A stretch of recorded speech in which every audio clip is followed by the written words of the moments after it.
Hello, Internet. Welcome in, everyone who's joining us here this morning. We are here playing Rapscallion, which is a Magpie Games TTRPG. This is the third installment of our Rapscallion game. Oddly enough, we had kind of a COVID-induced break and then scheduling break, and it became a cursed game where we were rescheduling always this third episode. So we're excited to be here, and we were all just talking about how we vaguely forgot a lot of things. So in true Powered by the Apocalypse style, we're going to play to find out. And the game, luckily, is easy to pick up on the fly. It has some fun mechanics related to compels. So in chat, I do believe there will be a little warning about this, but the game does have a mechanic for compelling someone to do something in a predetermined weakness that they are aware of and have agreed to, and there is a way to resist the compel, but that is a mechanic baked into the game, which is a little different from other RPGs. And there's also mechanics related to ranks and bonds and working together and general vices. So we're pirates. That's what we do. So just to catch everyone up, our crew of the Stern Stalker, aka Frank, which is the true name of the ship according to the Navigator, who can commune with it according to him. No one has been able to confirm this. This crew has gotten involved with some shenanigans recently. They were in a port town, seemingly minding their own business, attacked by sea monsters, forced out into the open waters, where they encountered a ship that was covered in day-glow paint with a captain that would not stop smiling. One of the crew kind of had tell that this captain was involved with a pact with a demon, which is never good. And they got into a skirmish, thanks to Lavinia's power, to Zakif's thirst for knowledge, to Jolene's flirting while manning the cannons, and to Giles' ability to commune with the ship and to care about those around him. The crew was able to remain victorious in that battle. However, a small sloop that they had been pursuing earlier, or at least engaged with earlier, seemed to have also come aboard the Dayglow ship at some point. They discovered that that ship had been boarded and potentially robbed by this small sloop. Giles, in communing with Frank, his own ship, that ship revealed that the sloop told the baby ship, as it was known to Frank, told him that the ship felt just in its mission, that it was returning the cargo and that it needed help. Kind of interested in this, and also pursued by sea monsters, which is a great way to really get you going out there when you're indecisive on the waters. If there's a sea monster behind you, my God, you're going to go forward. And so the crew, making the easy decision to evade contact with two 8-tentacled sea monsters in hot pursuit, found themselves at the Key, which I do now know is how you pronounce that. So welcome to pirate lore. It is a rite of passage for, I think, every person who's just read it and never said it aloud. You did make your way to the Key, which is crescent moon shaped. It's a perfect, as Giles had discovered, hiding place from said sea monsters. There's shoreline that curves up around you, and at the moment, the sea monsters are no longer in direct pursuit, but are circling. You see their large tentacles churning the water around the island where you're currently hiding. Your ship had pulled up next to the sloop, which was seemingly abandoned, although I believe you sent Rolf to go investigate, kind of check it out. Giles did, at least. Or perhaps Zakif did. One of the two that did not want to do it themselves sent Rolf to go investigate. And I believe you all were healing with Swab, the medic, underneath some trees. You did notice that there were crate marks kind of dragging in the ground, lots of them, towards the jungle. And so that is currently all you see on this beach where you have found refuge. Giles, Lavinia, Zakif, Jolene, you are all kind of underneath the shade of one of these palm trees, escaping from the heat around you. There's shimmering lines in the air of just that haze, the hot sun kind of beating down around you. You hear the sounds of monkeys kind of calling out from the jungle nearby. And there are some coconuts strewn about the beach. And there's kind of a calming lapping of the waves, although in the distance you hear the white noise of the churning ocean of these sea monsters kind of paddling nearby. They're sniffing you out, and they kind of have the energy of a wolf pack circling.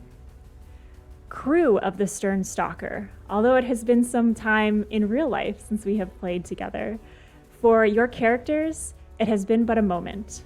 If you could let us know who you're playing and what your character is all about. Let's start with Giles. Who are you playing? Oh, you're muted. I'm muted. I'm playing Giles. I am the navigator of the crew. Giles is all about building up his reputation in the navigating community. He wants to be renowned, and he doesn't really care about the material part of everything. He just wants people to know his name. He joined this motley crew because pirates are willing to take you pretty much wherever you want if you guarantee that they can keep all of the booty for themselves. And he's just along for the ride at that point. Awesome. And what does Giles look like? So Giles is very young. 20s, I think, is what we have determined, but he looks incredibly tired. So his dark brown hair has gray and white streaks through it. You know, those dark circles under his eyes, just permanent at this point. He wears like little glasses that perch on the bridge of his nose, and he just looks like he needs caffeine and a 2-year-long nap. I love it. I think all academics can relate to this image. Thank you so much. And tell us about Lavinia. I was also muted. we're all trying to be so polite and mute ourselves when we're not talking, and then we forget. No politeness in piracy. That's the motto. Excuse you. Lavinia Softheart Whitewall is a very tall bruiser of a woman. She's quite tall, buff, blonde undercut, lots of muscles, lots of scars, and a interesting tattoo that just sort of goes everywhere and is just sort of various stars of various shapes and sizes. And she's really good at hitting things. Sometimes ends up as the de facto captain, if for no other reason than no one else cares enough to do it. And she really just wants to keep everyone safe, but is also kind of wondering if that's all there is, you know? Is there more to life than just protecting people? Guess we'll find out. A big bruiser with a heart of gold. I love it. Zakif, tell us about yourself. Yes, Zakif is the chronicler of the group. He is a blue-skinned genie who is bound to a magical book that he keeps carrying around with himself because he hasn't found a way yet to escape it. He is blue-skinned, I don't know if I said that already, wearing like a pirate-themed vest, a hat, and a couple of sashes around his waist. And he wants to find a way to break free from this book that he is bound to and hasn't yet found it. I love it. And Giles freed you initially, I believe. Yeah. Yes. So that has bonded you two, although Zakif is a little hard to get to know, a little standoffish, doesn't trust easily. Jolene, tell us about yourself. Hello. Well, yeah, it's been a long time. Okay, so Jolene is in his like late 20s. She's a dancer. I think she also likes to do shows and perform and things like that. She has like long black hair. She loves wearing dresses, and she's always trying to choose the crewmen of the ship because she likes it when they are also like as visually pleasing as like talented in whatever their like shipmanship work, then she can be very, very vengeful at times. And yeah, she just, oh yeah, one thing I learned last time, like she has no understanding of personal space. And I think a little bit of her backstory, I think she was with Lavinia in the same orphanage. And then they kind of both had to like grow out of the streets, and like each one took different career paths. So Jolene had like a little bit of a tough life, and she had to pick like jobs that aren't really not that great for a woman.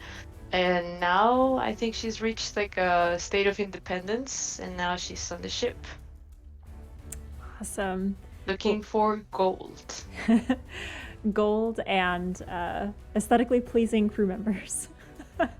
Yes, exactly. You've gained a few recently, Jolene, but they have not cleaned up well yet. So they do not meet the standards of the aesthetics of the crew.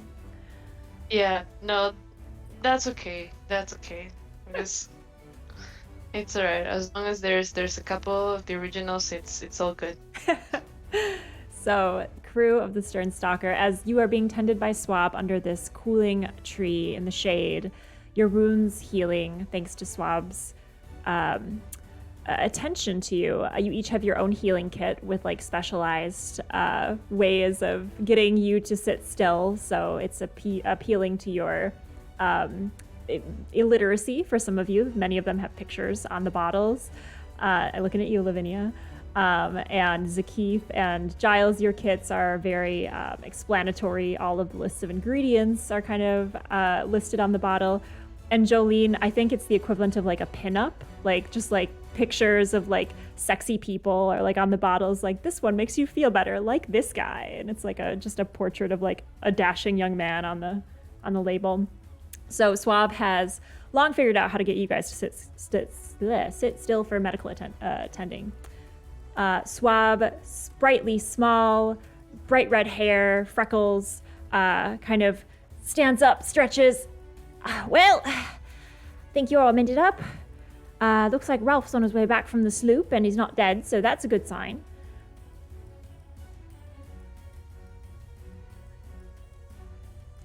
Generally. And is Jolene in the same like area? Are we like on beds? No, you're on sand. You see a little crab scuttling around. You're sitting at the base of a palm tree. Wow.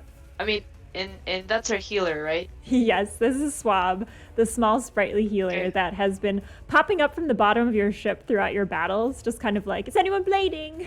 Like that's Swab's gig. Oh.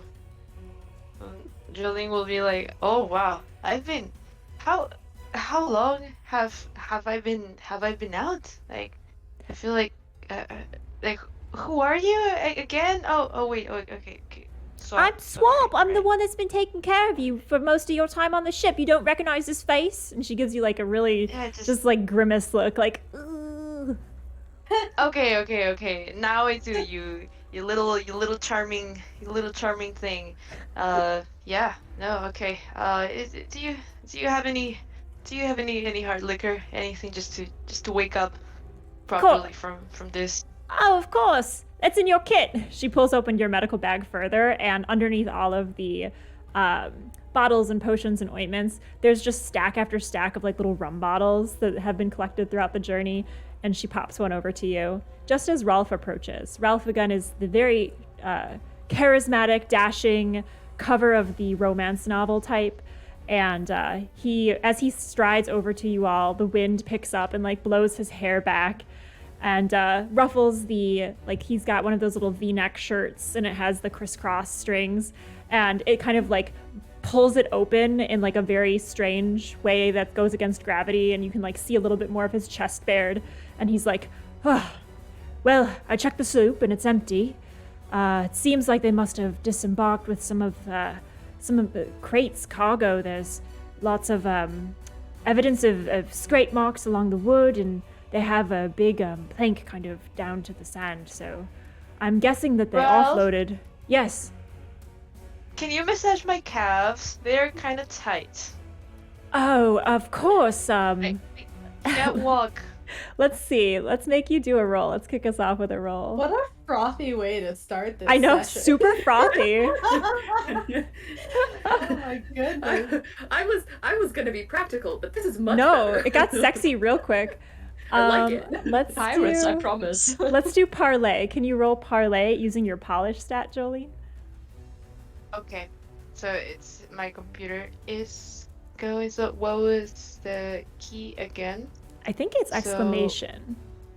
Correct me if I'm wrong, Exclamation. crew. Okay. There we go. And then Okay. roll 2d6 plus your Nice. polish stat. Exclamation. Oh god.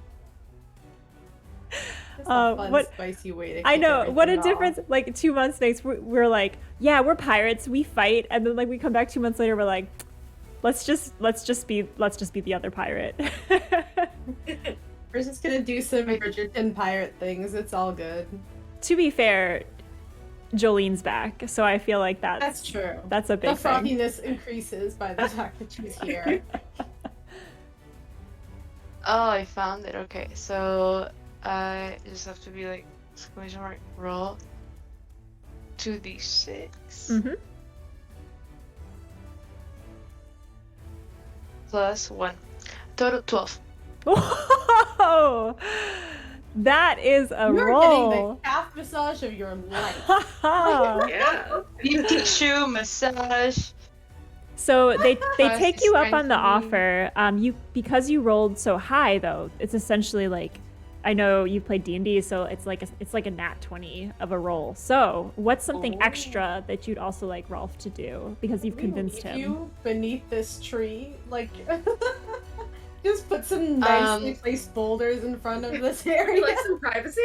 Yes. Yeah. Okay. No. I want something for. I want to ask him to get us some coconuts from the palm tree and be like, I'm thirsty. Can you get us something to drink and like have him climb and get it for us? Because it's that other palm tree, right? Yes.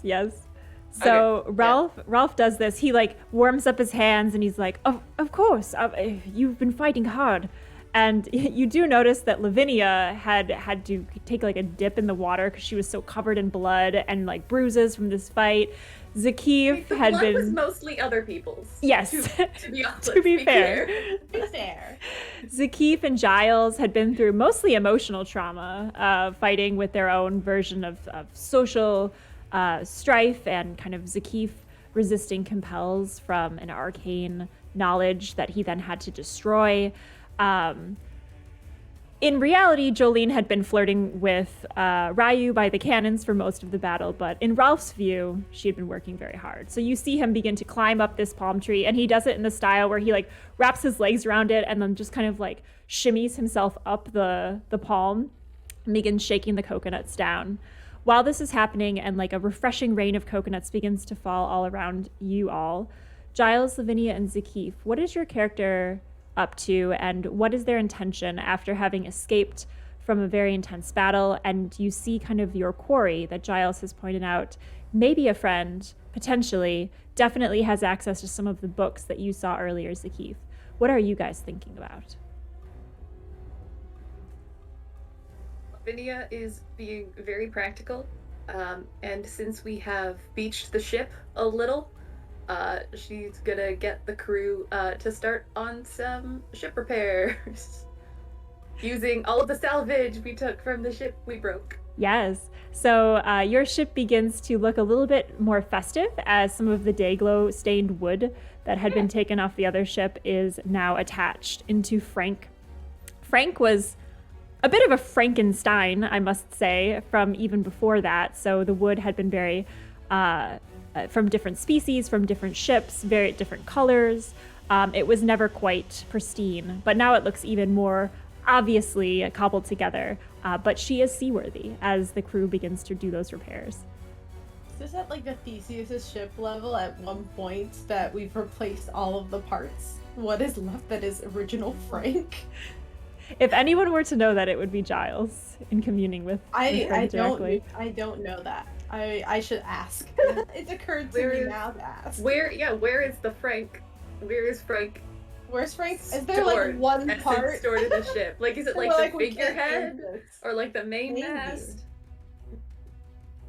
I'm gonna have to ask Frank. Although that seems a little personal. But we'll see. As you ask this, Lavinia, Swab is just like, oh no, not. Don't talk about the ship thing again. I don't like it. It just makes me feel weird thinking I'm living inside a living being. I don't like it. Giles, don't humor him, Lavinia, please. But Frank has feelings too. I have Frank feelings. carries you everywhere. I, Swab, have feelings. I don't want to hear it. Just appreciate him a little more. That's all he asks for. Appreciate me, says Swab, holding all of the medical bags. Oh no. Oh look, Mary needs help carrying something. I'm gonna awkwardly excuse myself from the situation. From about 2 feet away from you, Mary looks up from kind of stretching out her legs and doing her own healing, and she's like, "Oi, eh?" Oh. Zakif, what are you up to in this moment? Zakif would like to ask Rolf if he was really sure that they took everything from the baby boat, but seeing as he's now completely caught up gathering coconuts and massaging legs. Oh, you can fly? Huh? You can fly, though. Yeah, but I don't really want to. Is Ryu also helping like offload things? Or was he? What's that? Sorry? What was the first part of your question? Oh, if Ryu is helping offload things as well, because he seems unoccupied at this moment. For questioning. As you look over at Ryu is actually standing in the shoreline. He's taken off his boots and he has kind of his toes spread in the sand and the waves are washing over near his ankles. And you see him clutching at something around his neck, kind of holding it through his shirt. And he's looking out over to the ocean. Just gonna leave him. He seems like he's having a moment. I'm gonna leave him to whatever he's dealing with. It doesn't look like he wants someone to bother him, so. So in lieu of is- flying up to Coconut Man, what is Zakif up to? Zakif is going to fly up to the small ship himself and take a further look. I would like to find out if there are any, like obviously the crates were taken with them, but I want to see if there are. Does it look if they want to come back to the ship? Are there any like rations stored on it or something like this, or is it like completely abandoned? Yeah, so as you are you going into the ship or are you flying around it as you do the scouting? How big is it? It was. It's quite smallish, small. right? Yeah, it just has kind of a cabin area and that's about it. Maybe like a little bit of an underdeck, but it's very small in comparison to your own ship. Yeah, if I don't see anything immediately by just flying above it, I'm gonna go down into the cabin. Okay. As you enter the cabin, you kind of, if you had hair, I don't know if you do have hair as a genie, but if you did, it would be standing up on your arms. Like there's just some kind of interesting arcane residue in this area that you can sense being an arcane creature yourself. As you look around, you see lots of evidence of people. You see stores of rations. You see a half-eaten apple. You see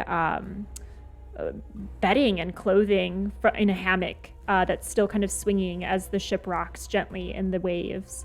It seems like there's a lot of evidence that this ship was left in a hurry. Are there any bottles of alcohol or maybe even water around? Yes, there's a full store. You can tell that they also recently were at Coconut Island at the market, and so you can kind of see the Coconut Island brand on some of the things. Like it's very typical for the area. So Zakif doesn't think that these people are good people because they also stole magical books, and nobody who keeps magical books is a decent person, in Zakif's opinion. He does have on himself 3 small vials of sugar, which is a drug that, when ingested, causes what's it called? Sugar-skinned weakness. The drug leaves you docile and gullible for an hour, I guess. Sugar? Yeah, it's called sugar. All right. What would you like to do with sugar? Not you, He is Jolene. going to find other kind of sugar. Other sugar. He's going to find some bottles and just. He has 3 vials, so he will keep one and dump 2 of them into various bottles. Just like in case. If they turn out nice, he can still get rid of the bottles, but. Yeah, easy enough to do. You see it dissolve in the bottle, and it's kind of undetectable once it's mixed in. As you're doing this, actually, Giles, you, with kind of your navigational sense,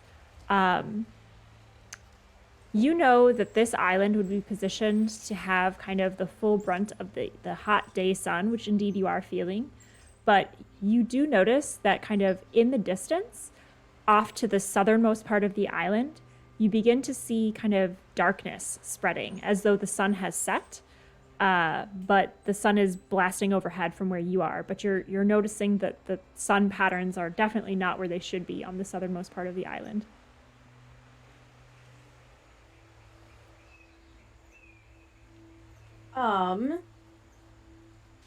I want to use Master Cartographer. Mm-hmm.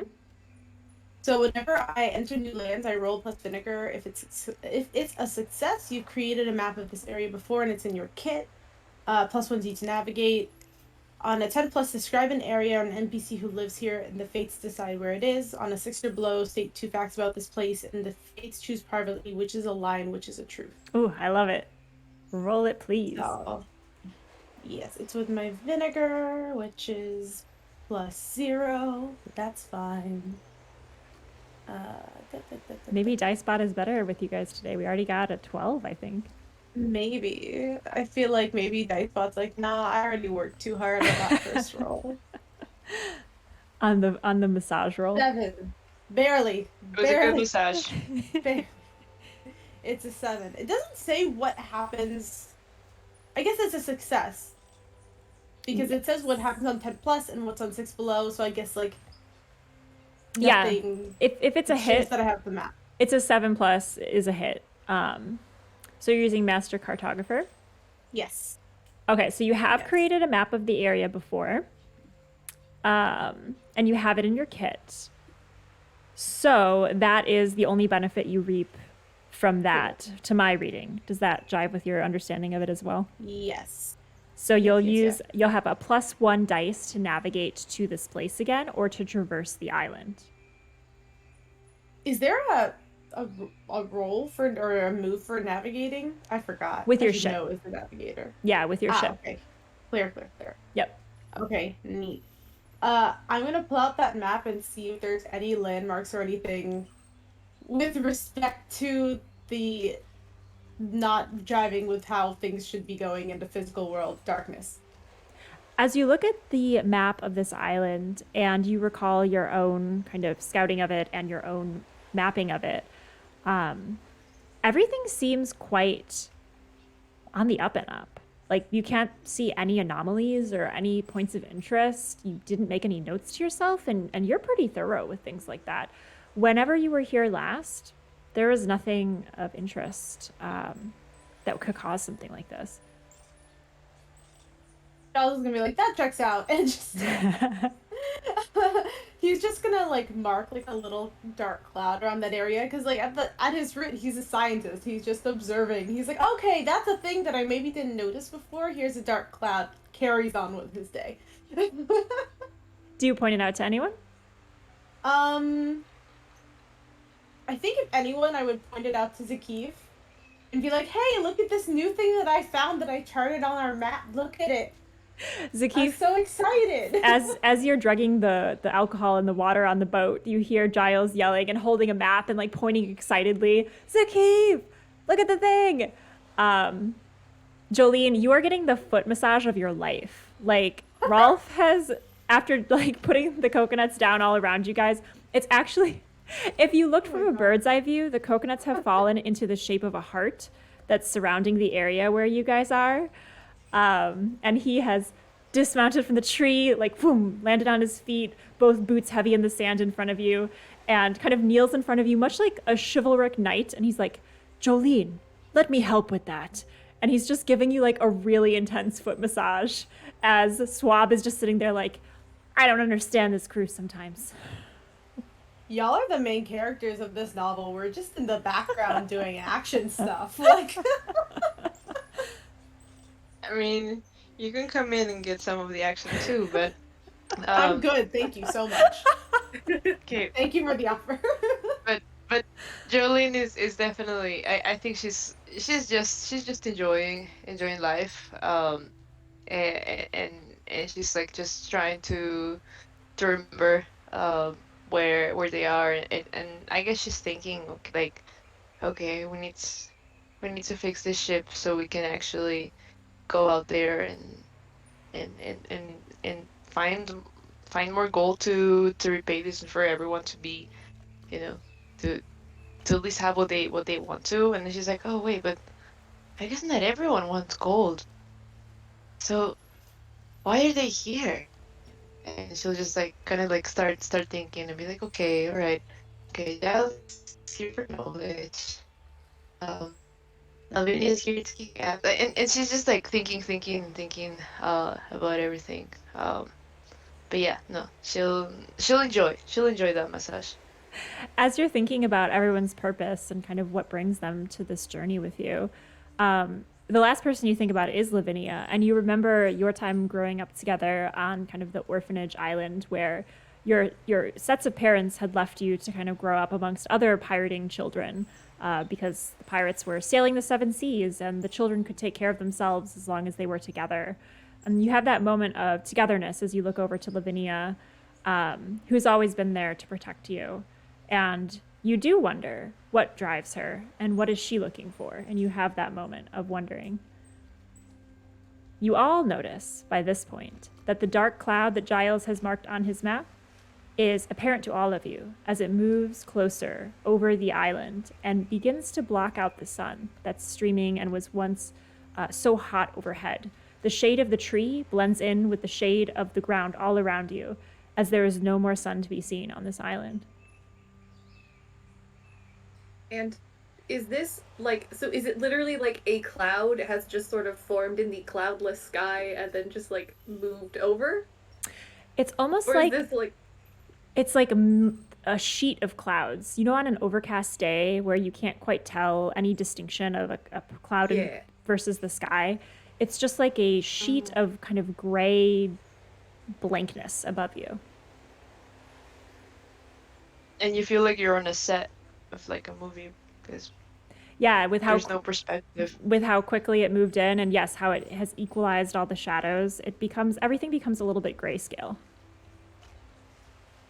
Keith starts nudging Giles, goes, is that normal? Is this natural? Lavinia Don't be worried. pokes her head. Yeah, Lavinia pokes her head out from wherever she's been helping with the repairs, and just sort of yells, "Is the sun supposed to disappear like that? Because I don't think it is."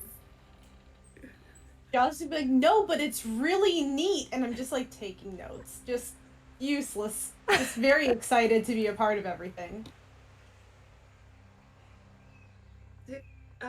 Zakif, could magic books do this?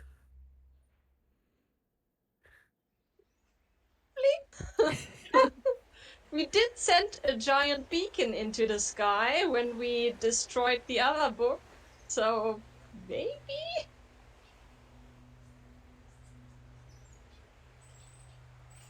I feel like we should at least... I mean, we're not getting off the island with the sea monsters anyway. I think we should follow the other people who have more magic books and maybe destroy the other magic books. See if that helps. Okay. It's a very Lavinia response. Alright. So, as you're forming a plan, what is the will of the party? What would the party like to do?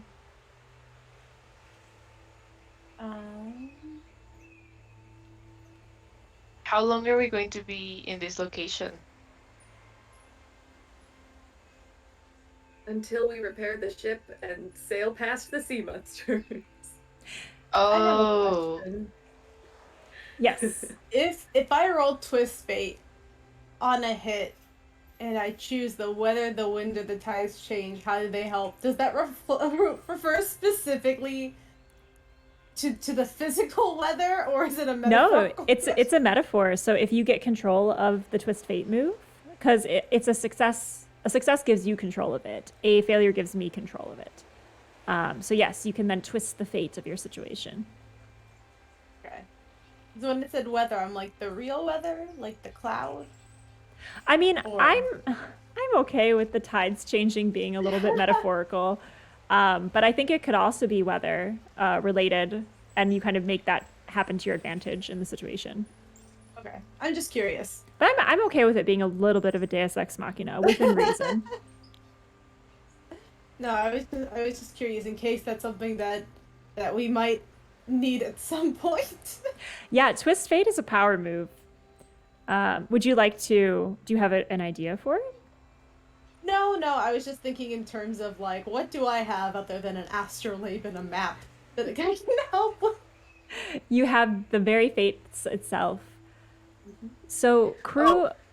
Oh, go ahead, Lavinia. And I have significantly more weapons than I did before. Oh, yes. Yeah, Lavinia. So in exchange for your current predicament with the sea monsters encircling you is a direct result of you delaying leaving the scene of the Swallowtail ship.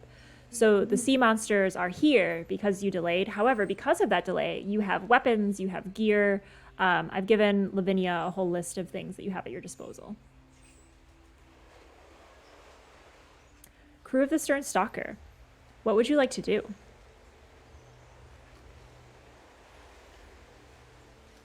Giles votes for exploration. He wants to go deeper into the island because at this point he's like, oh my gosh, it's so much cooler than the last time I was here, and just wants to note things on his map. Is the party in accord? Yeah, Yeah? I think we You're just should gonna let me do find. this? I think we should find the other people that are here. Would you like to take the whole crew with you? So as a Yeah, reminder, Lavinia. we have, and as I say their names, they kind of appear in the camera's view. We have Ryu, who's looking out into the water. We've got Swab, who's sitting there kind of almost talking to themselves, like, I don't understand. I do so much for everyone, and I'm always third fiddle. I don't get it. James Delacroix, who had been injured in a fight, he is holding his side, which has been recently stitched together by Swab, and he's practicing his swordplay in the ocean. He's like, oh God, ooh, as he's like lunging forward. Mary the bosun is helping Lavinia with the repairs on the ship, and she's pushing sweat off her brow and just really trying to stay on task. There's Albatross, who's an ex-Swallowtail, and he is kind of currently with his feet kicked up on top of one of the coconuts that Rolf kind of plummeted down to earth. He's using it as a footrest, and he's leaning back against one of the trees, and he's looking up, and he's like, pretty nice, no sun now, it's fine. I always burn, so I think I'll stay here for the day.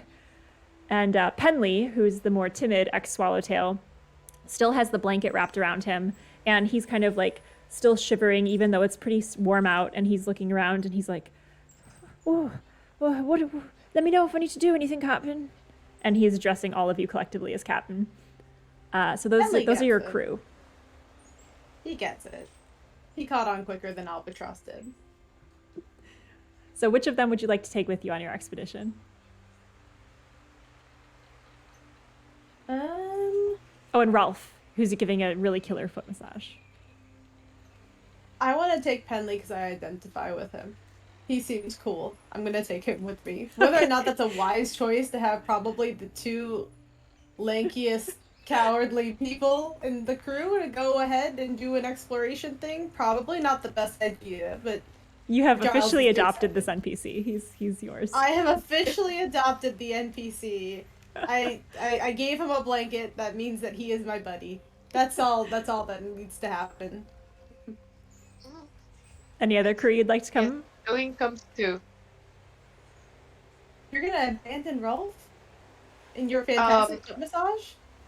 Jolene I gives the wouldn't. order to Ralph, to Ralph, break these coconuts in half, put all the coconut water in a couple of bottles, then take out the coconut meat and store it.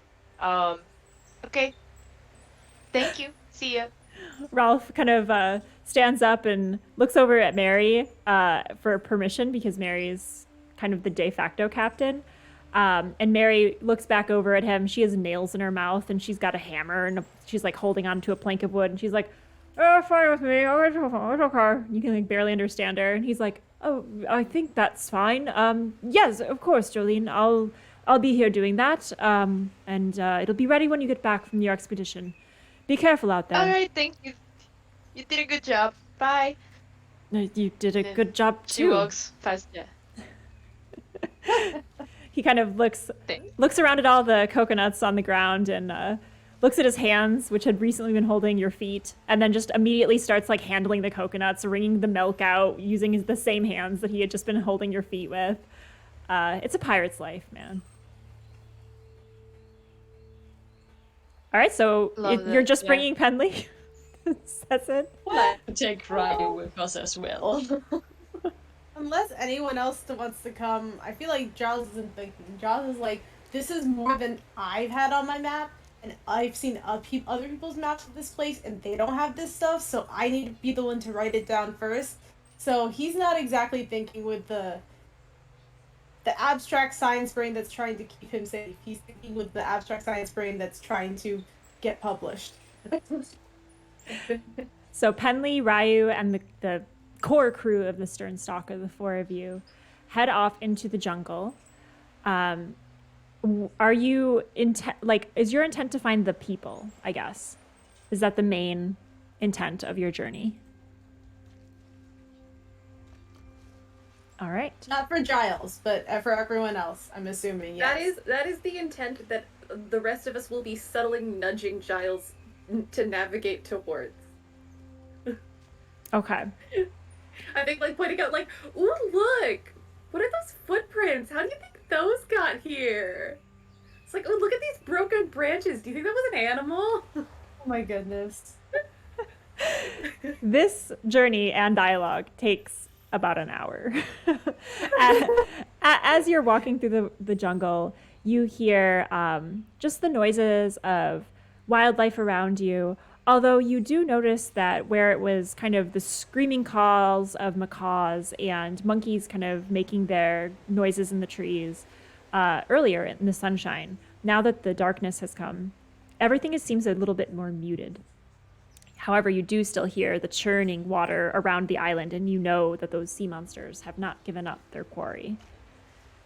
As you make your way through the jungle, you hear a twig crack behind you, and you know it is not one of your party. You are about in the central part of the jungle, cutting through the brush, the darkness overhead instead of sunshine.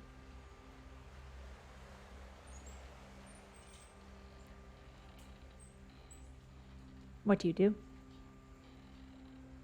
I turn around. You don't see anything. You see dense jungle and the path that you've cleared behind you. Mm-hmm.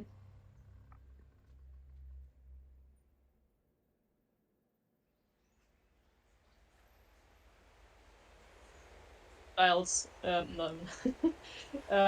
where's Giles is in the front, right?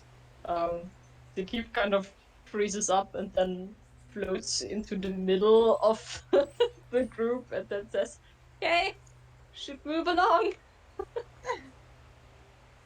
As you say this, there's a silence that follows. And in that silence, you can hear that all of the birds, all of the monkeys, all of the things that were making noises have gone completely silent. And that's why your voice was echoing so much. What do you do? Don't like that.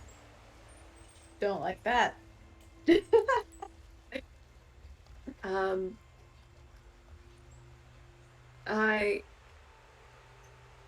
I may not be very smart, but I know that when you have pretty reasonable survival instincts and when all of the animals stop making noise, it's never a good sign.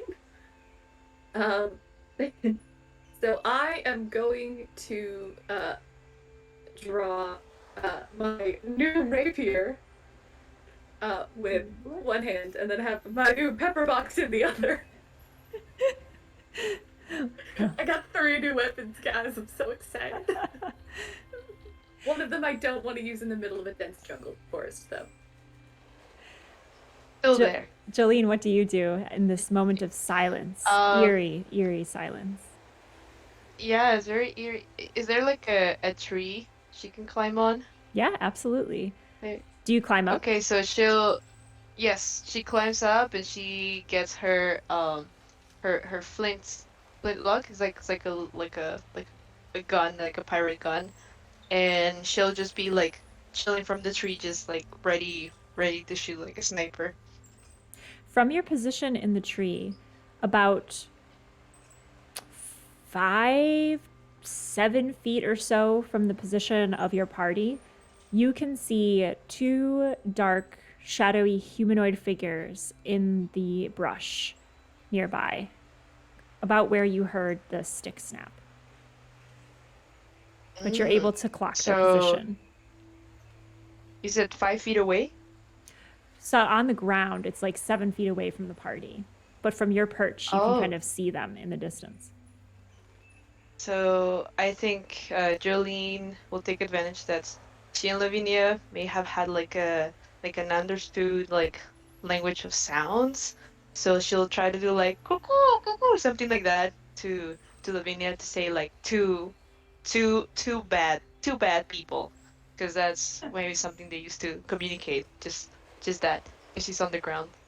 Lavinia, you hear the call from your childhood games, but also strategy, as the bird sound indicates where your enemies are. Okay, I still facing the direction that we heard the twig snap. I sort of gesture for everyone to get behind me. Penley dives behind you immediately and says, "Yes, Captain!" And then, this is not gonna work, but, I'm going to, point the pepper box at where Jolene said basically where the sound came from, and say, we know you're there, come out. As you say this, I'd like you to roll.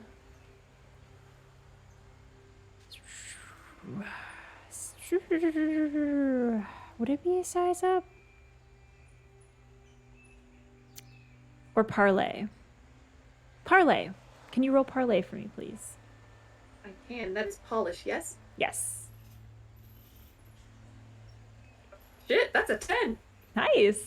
So on a 10, they take your offer or do what you say. I will offer you something more. If you would like them to come out unarmed, you would need to unarm yourself. But there's a risk in unarming Does yourself. that mean all of us need to be unarmed or just Lavinia? All of you. Does unarmed mean, like, just put the weapons away? Yeah, or put them down. You know what? Really, my fists do as much damage as the rapier, so... I feel like your next level for your character is your fist can punch a ship, right? That is currently where I'm at. Oh god. My ship, all of my weapons have 1 wreck as an additional property. So do you all agree to put down your weapons? Yeah, I will sheathe my weapons. Giles never had a weapon out to begin with. Ryu also puts his weapon away. He had drawn a small handgun, but seeing you drop your weapons, Lavinia, he does the same. I don't drop them. I sheathe the rapier and then like put the pepper box back in the holster. But yeah, he does the same. I do not drop them.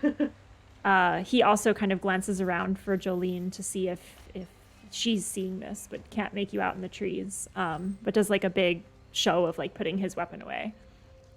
As the weapons are put away, these two figures emerge from the jungle underbrush, and you see, at first glance, someone that looks very much like Zakif, kind of a blue-skinned, wafy, flying individual on one half, but on the other half, a human, like split right down the middle. So one leg ends in a wisp and goes and is tethered into a book at this creature's side, and the other is full human, male, kind of with like sandy blonde hair, kind of scars on the face, a little bit older, 40s, 50s, in full pirate gear with a big buckled boot and kind of like a just an open, like flowing shirt, and kind of like large cuffed pants that are like rolled up on the one leg that's visible. He emerges. You also see that he has, like, he had a gun and it has been holstered, and he's like making a big show of showing that that's done. The other individual is wearing long robes. He is a human, older gentleman, kind of like bald on the top with like little monk hair, I guess, kind of going around in a crown of hair. He has kind of very luxurious velvet robes that have long sleeves, and he is holding multiple books, big tomes that look very ancient, like the ones you saw on the sloop. And he's clutching them to his chest. And you could tell that he had also been holding a weapon, very ineffectually. He had tossed it into the ground, and you see it skitter kind of behind him. And he's like, he speaks first and says, Don't take our books. Don't take our knowledge. You can never have it.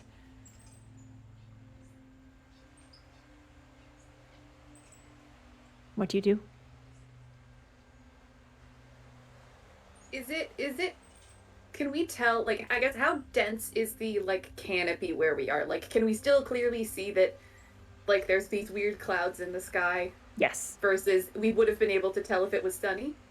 Yes, it is very much still a weird arcane darkness. Cool.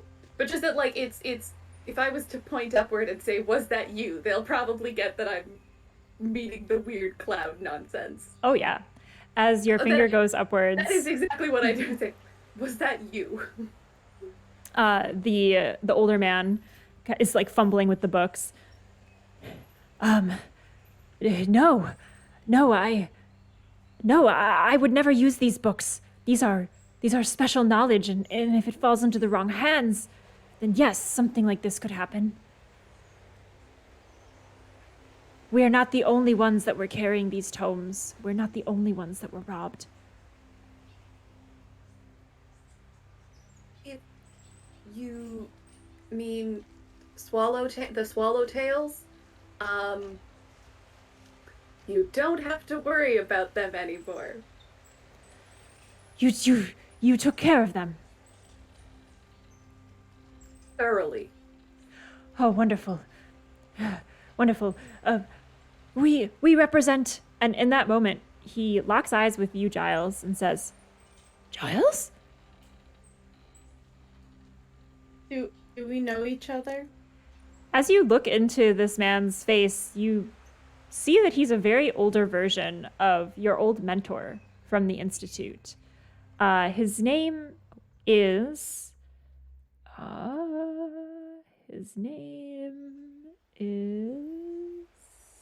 Where are you, bud?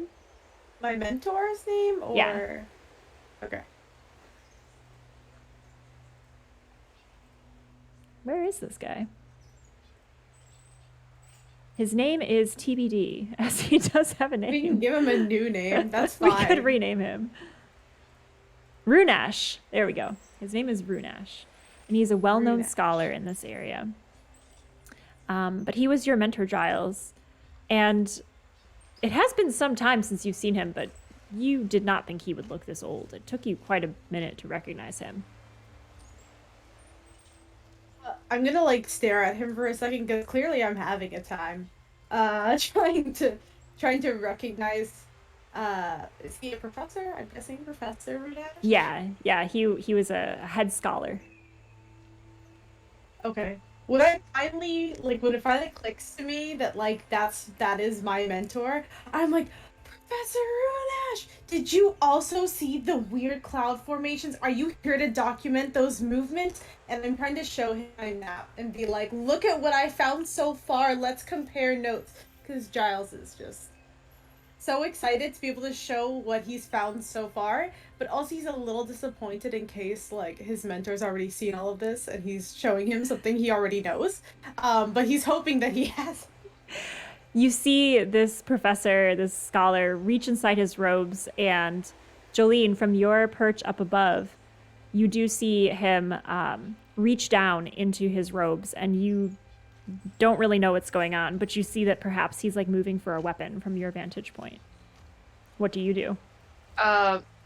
Jolene will. So she has no idea that they were like, oh, like our books and. He sees that Giles is yelling, and Yeah. you don't really know Oh. why. Okay. Yeah, Giles got really animated all of a sudden, and you see this guy reach into his robes. Jolene will start by screaming, drop that weapon, and then she won't shoot them, but she'll shoot like whatever's right next to them. Okay. Just like roll strike or it's- shoot it's- with your it's- blood stat. as a threat as a threat. Blood. Okay. Warning shot. Yes. Exactly.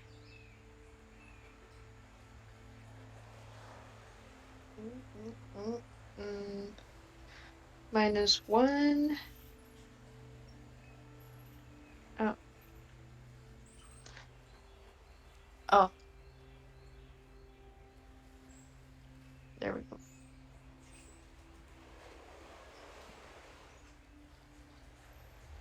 Why is it not working? Does the bot hate you? I typed in. Yeah. Typed in Space. exclamation mark. Roll. Oh, space.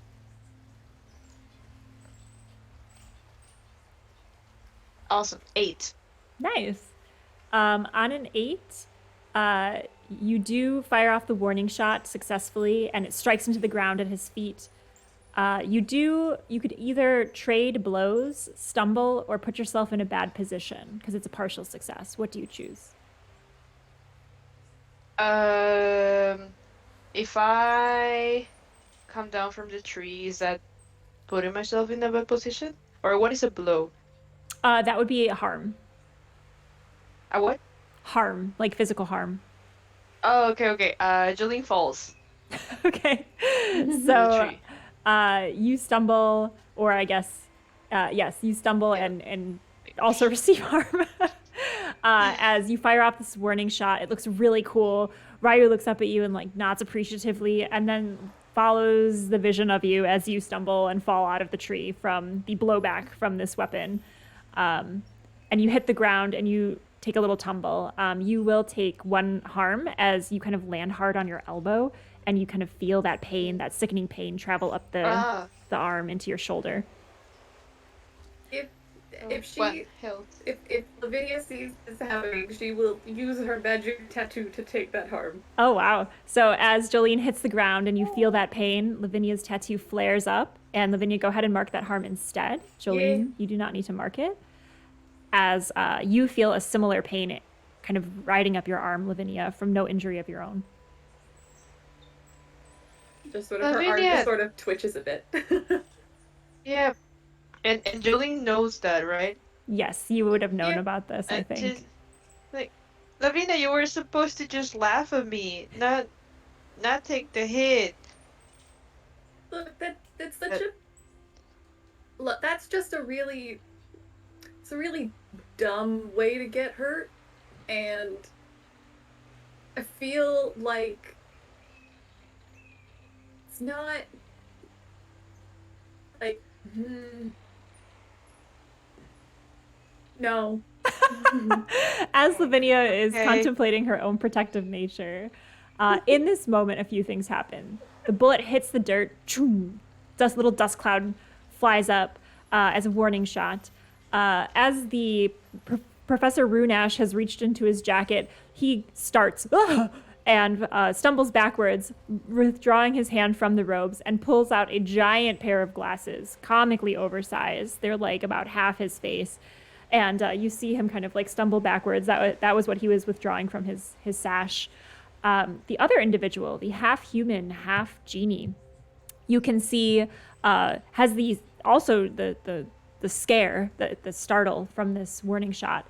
And Zakif, you notice he tries to fly backwards, like fly up into the air, but his human side is like dragging him down. So it's like he's almost like split with his instincts, and the human side kind of stumbles backwards, and he's like very awkward with his movements. And his eyes are darting from everyone, but they keep going back to you, Zakif, and like giving you like looking but not looking, like trying not to look at you. In this moment, Professor Runash kind of puts his glasses on, and they're like this big, and you can see the glint on them even though there's no sunlight. And he says, "Enough of this firing of guns and startling us. We don't have much time." And he points up just like you did, Lavinia.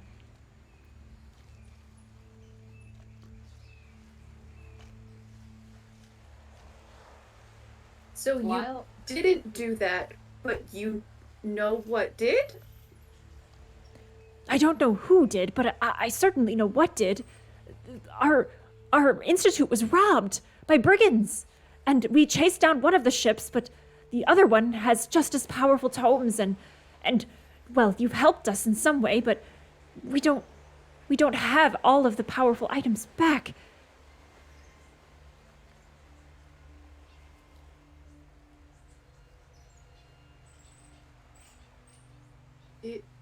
Are these our friends? Julie just asks like everyone. Who, me? Says Professor Runash, pointing at himself, and you see his eyes widen behind these giant glasses.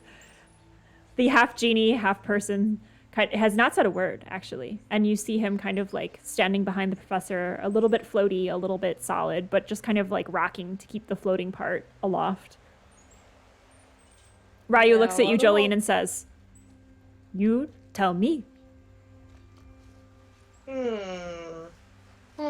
Jolene will like look at the party like is this fool like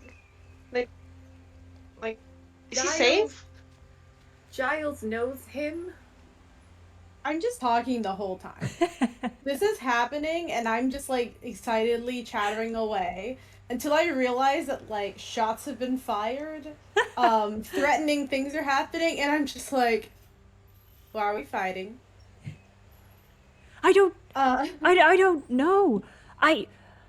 If you helped us with the swallowtails, then yes, we are allies.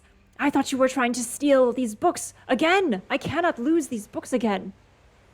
Of course we're not trying to steal the books. I heard that the institute got robbed. I don't want to steal the books. I want to return them. And I'm just like looking at the rest of you like, don't attack him. He's I just look over my shoulder at Zakif. He determines whether or not I get my PhD. You can't kill him.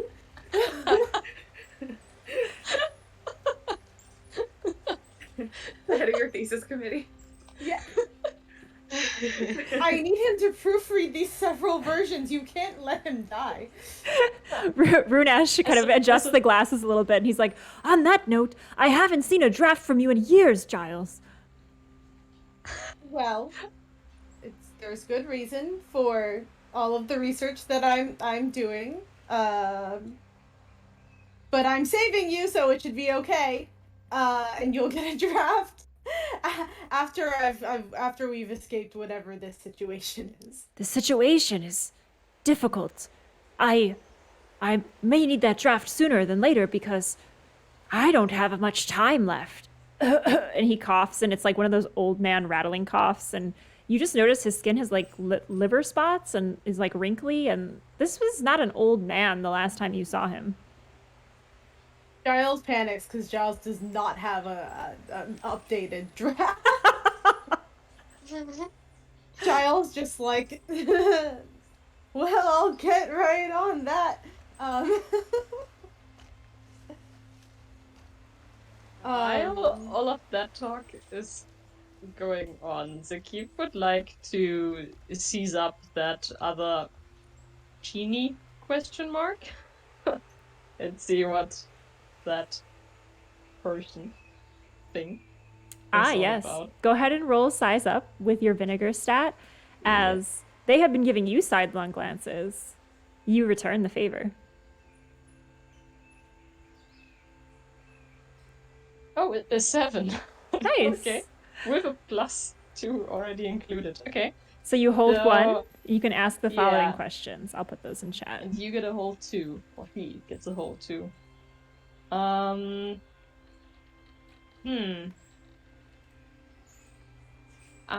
gonna ask, what's your goal here? What's your goal here? His goal. I guess we can flavor this. Do you literally ask, or is this information you'd like to know, kind of just eyeing him? Just by looking at him. Okay. I do think Zakif has met other genies, but he knows that with these book genies, they don't start as like sentient beings. They get sentient over time, and I don't think he has seen one that's half human. So As you wonder about his goal and kind of size him up, just taking a look at him, you notice with his the way he's looking, he keeps looking at the book you hold, at the many books that the professor is holding, and you can kind of see like that yearning in his eye. He wants freedom, the same as you, from the book that binds him. But he seems to think that the people here, or at least the professor here, might be a key to that freedom. And you can tell from like the protective way that he's standing by him. 1 for 1, right? So I get to ask you one as well. That's interesting. I don't think I noticed that last time, but you're spot on. So interesting. How are you actually feeling, Zakif? I think Zakif is very confused and unsure about what on earth is going on, because he was pretty sure that these are also evil people, because they previously fled from us. And it was Zakif that also approached the boat, so not sure about that. Yes, I think mostly confused, possibly hopeful if that other genie thinks that the book holds the secret to our freedom. Awesome. So he gleans this knowledge from you as well, and in learning that confusion, but also that hope, he recognizes that feeling of hope. And you hear him speak for the first time, and his voice, it's a human voice, but there's an echo behind it. Like he has a echo effect, or like he's speaking into like a cave or something, and it's that arcane genie part of it behind the voice that he has. And he says, I thought that you were transformed like me. I thought that you used one of these books to get into trouble like me. We thought you were after us. The cute's like, I would never stoop that low. How dare you?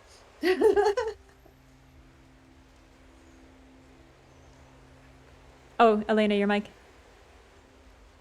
Sorry. Yeah, kind of what Zakif thinks, but he's not saying that. He kind of replies, I think we have a lot to talk about, but what's the urgent matter here? What's that cloud? What can you do gesturing at the professor? Are you sure that the books are safe? These books are, he says, clutching them close to his chest. And he points over his shoulder, and you can see that there are boxes and crates that they have dragged into the jungle behind him. So there are multiple books also kind of in the brush. And he says, "But the others are not. There were 2 ships that came and robbed the Institute. And I know not why, who ordered such a thing. But I fear for the worst. We had just uncovered these. They were buried underneath the Institute, and we knew not of them until a few weeks ago. And then these ships came and made quick work of them. And we were sent to scout it out because of our connection." And he looks at the half genie person who nods and in that sonorous voice says, "We read from the books, and we knew not of their power. I half transformed by one of the magics." And he gestures at the older Runash, and Runash coughs again. "Shortened my life, I think."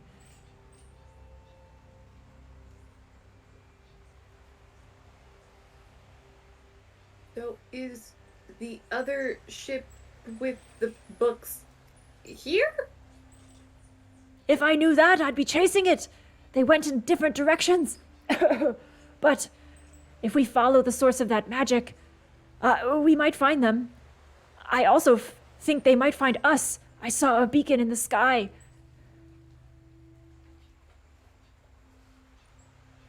I think that was us. Sorry about that.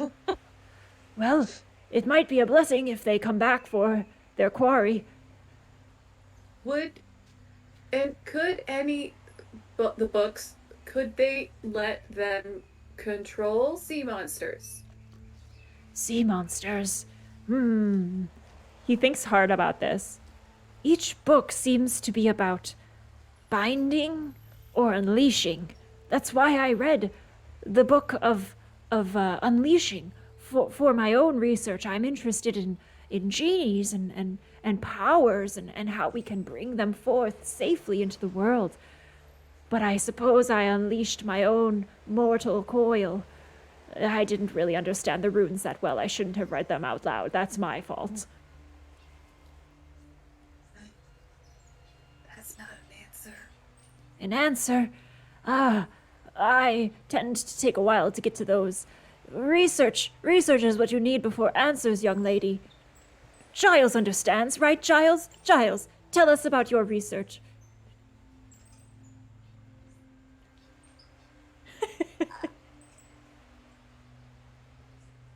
I don't think it's something that can be easily explained in a couple of minutes. You know that, Professor Runash.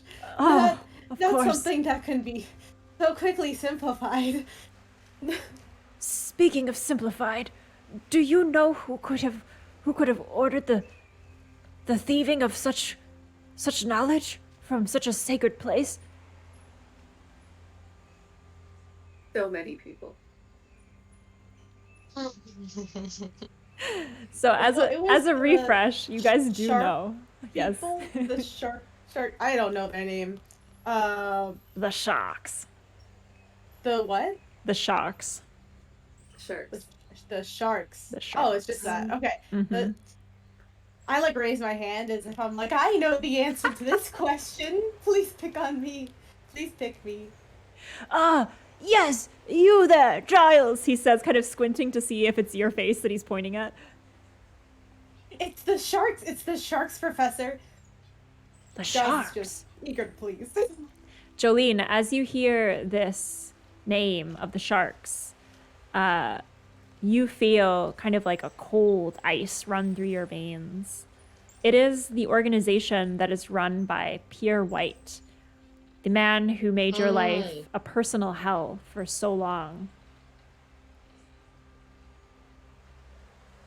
Yeah, Julie will just she'll just freeze for a little bit and then she'll take a deep breath and she'll be like, so they are after you. Well, if they are currently your enemies, then they are also our enemy.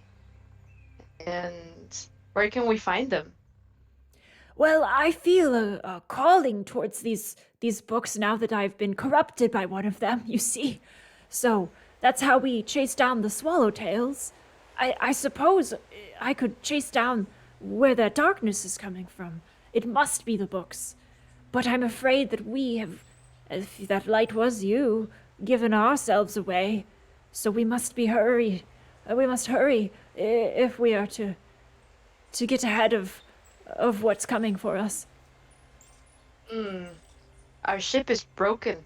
We're still fixing it, and we don't know when we'll be able to go away. So if they do come, we should be ready to fight them off. We could stay.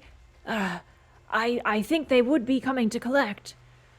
But that darkness, it's far away and it grows ever deeper. I wonder if the sharks themselves stole the books or if they employed people to do so.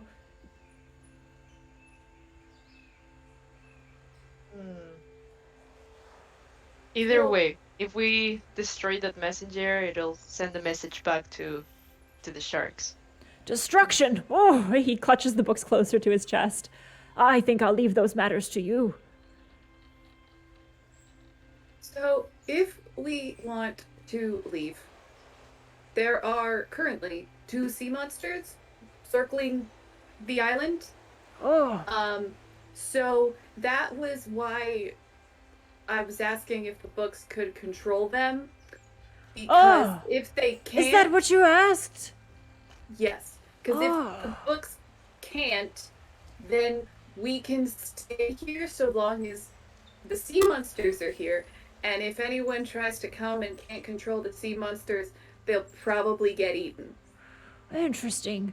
Well, these books can do quite a lot with binding and freeing. Giles, you're a scholar.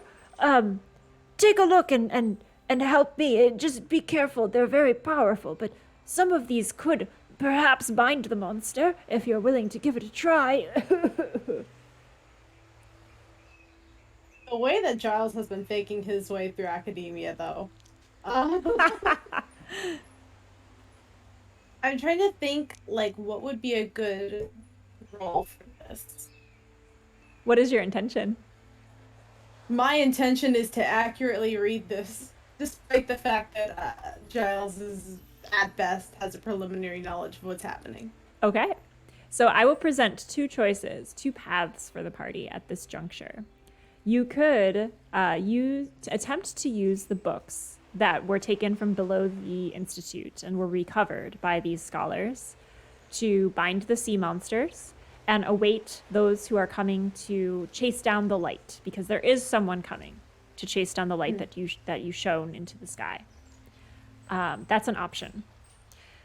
Another option is to pursue the source of darkness. That whoever is using the books to summon this darkness is not coming here. They're doing their own thing wherever this darkness is coming from. So you could choose to either use the books to also try to get rid of the sea monsters or hightail it out of here with the sea monsters. Either one. That's an exit strategy to pursue the darkness and the source of it, presumably the books. So you have 2 options. Both are interesting story points, but they are very different from one another. And you could use the books in either, really. What do y'all think would be the best use of our resources? Or what do you guys think is the most imminent danger that should be probably addressed, I guess, is the better question.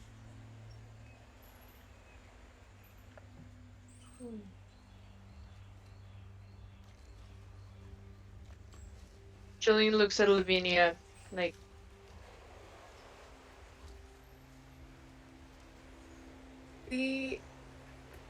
So, if none of the things that are trying to find us and or hurt us are on the island, then we need to get off the island, which means we need to deal with the sea monsters. And if they could be controlled, that's a great way to get rid of a ship. yeah, we could bring them down so easily. Lavinia is the real brains of the operation. I have a negative 1. I have -2 vinegar, but thank you. Okay. Zikif doesn't agree at all with Giles reading the book, but it's the most sensible option, apparently. The idea is like, I mean, the concern is that I would become like my lovely mentor, I'm guessing. He Or coughs while something you think this completely thought. different. Or something completely different and terrible. Lavinia Okay. also just has a vision of her riding on the back of a sea monster to just destroy a ship utterly. That's That's what Lavinia is here for. that's everything for Lavinia. That would be amazing. So which path would you guys like to pursue? It sounds like getting rid of the sea monsters or controlling them is on the table. Do you wish to do that and stay and await who is going to arrive for your beacon? Or do you wish to do that and pursue the source of the darkness, the arcane darkness? Stay and wait, right? Sorry, what'd you say? Stay and stay wait. what? Stay and wait. Yeah, I mean, set an ambush.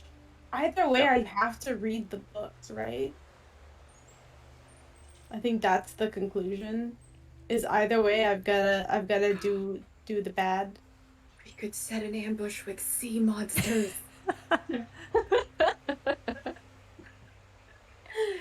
I mean, yes. If we can find a way to control the sea monsters, assuming that that's what the book has, but that's relying on my ability to read. So I'm trying to find. Can probably help. I'm trying to find those augury moves because they're a little bit like off the grid. I know there's some that deal with augury, but I don't think any of you have that in your playbook specifically. Correct me if I'm wrong. Oh no, the Navigator does. I do. For your, I guess that's a special one. Okay. That's a special one. It's something that I haven't taken a special move, TBH. Unless, were we supposed to? That's probably a dumb question. But was I supposed to? You have a like, special already. Yeah. I thought that the playbook moves were like the special moves. Yeah, under your specials. Yeah, you have Master Cartographer. Yeah, you're good. Oh no, I mean like under playbook moves, like there's basic moves like Bond, Star Color, prophecy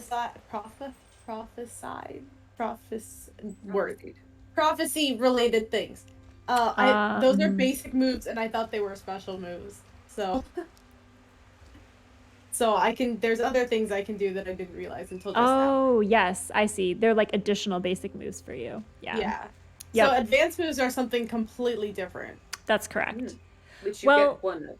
In lieu of knowing about augury, because I sure don't, why don't you roll Twist Fate and use your Spitfire, I think. I will give you can spend Bond to buff this roll if you'd like, with pretty much anyone here, if you'd like to. And this is to figure out if we can control sea monsters. Basically. This is to use the book, if you wish to do so. Okay. I would like to spend my bond with Giles to assist with reading the book and or possibly avoiding or like diverting any negative consequences. Yeah. I'm sure will occur from reading these ancient magical books. One to Spitfire. Uh-huh. And then if Zikif helps me, it'll be another +1. Mm-hmm.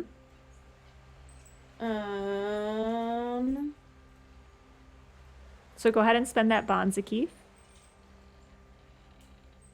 I'm a little concerned about reading this book. So we also have like each one luck, right?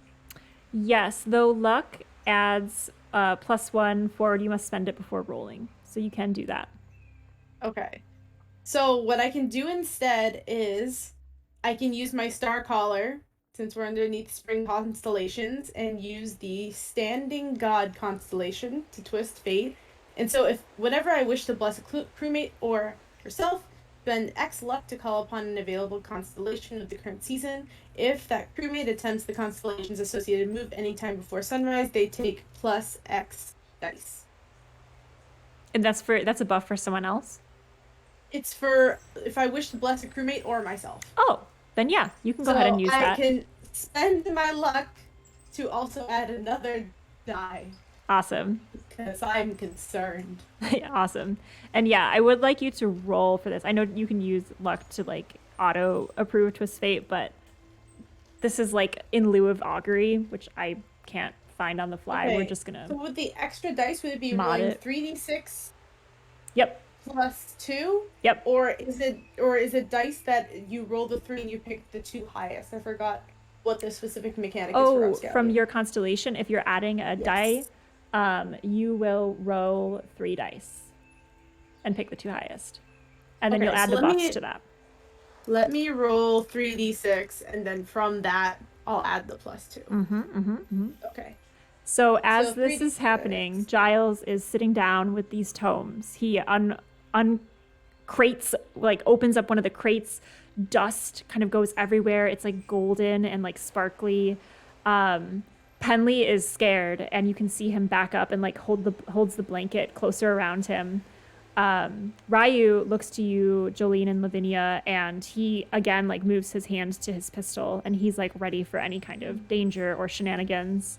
And you see the big glasses glinting of Professor Runash as he's like, "Oh, good luck, my boy. You know, this'll add a lot of brownie points at the institute. I can put in a good word for the committee."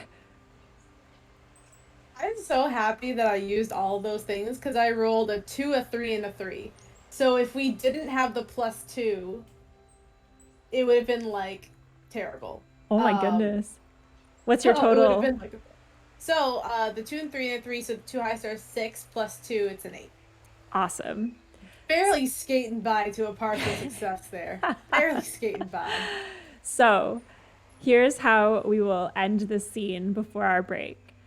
As Giles, tell me what it looks like as you open this ancient tome. Like, what is Giles's like power pose here as you are reading from this arcane book?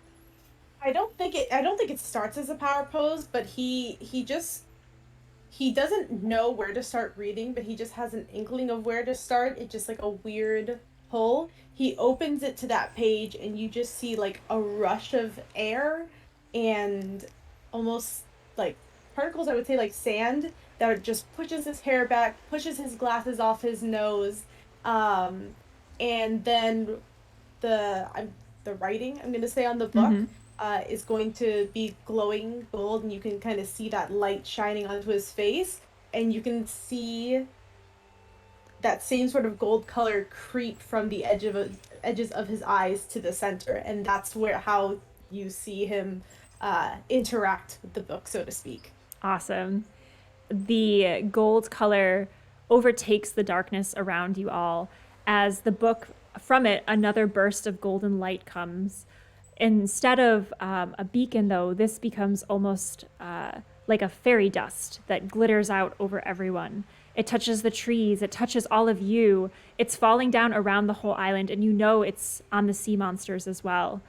In this moment, things that were tethered, that were bound, can be untethered and controlled. So you are able to kind of focus in on the sea creatures, if you wish, these monsters, and have them under your control, similar to how Zakif and this other individual, this half genie, are bound to their books of origin. You can bind the sea monsters to the will, actually not of you, Giles, but to kind of the tether, the spiritual tether of your crew, which is Frank, the ship. So they would be tied to kind of Frank and Frank's will. It all comes back to Frank. Y'all should be nice to him. All comes back to Frank. So in this Very moment, nice to Frank. you I can mean him more gifts. swab. I mean more swab. on the beach. Swab has the glowing glitter falling down on her nose, and she kind of shakes her nose and like gets it off of her freckles, and she's like, "I don't know what's going on, but I feel like someone's talking dirty about me somewhere." So this is something that you can choose to do, Giles. In exchange, because it is a partial success on reading the book, in exchange, all of you would lose some element of control or kind of like ability to be tethered to something. So you will all lose the ability to resist one compel going forward, because you've lost that ability to kind of do the stand your ground move for one compel in the rest of our session today. The way that Giles and Frank should not be the ones with this much power. Of all the people in the crew, probably the most misguided in terms of overall mission. Not gonna go wrong. And Not as gonna go wrong. Giles thinks this to himself, as the utter power of the sea monsters that are churning the waters around the island, basically turning the water into a giant toilet bowl with the swirl that they've created around, you can kind of feel all of the muscles in their tentacles, all of the pure, unbridled, hungry rage from an animal that's searching for its prey. You can kind of feel that, and you can also feel that it's willing to listen to what you would like it to do. Can I see them in the distance, like, at all? Do I have any vision of them? You cannot from this dense jungle thicket where you are, but in your kind of psychic link to them, you can kind of see them in your mind's eye. And for just the briefest moment, because the connection is so faint and you're so far away from him, you can hear Frank say, "The power is with the crew now, Giles." And Frank is my spiritual guide.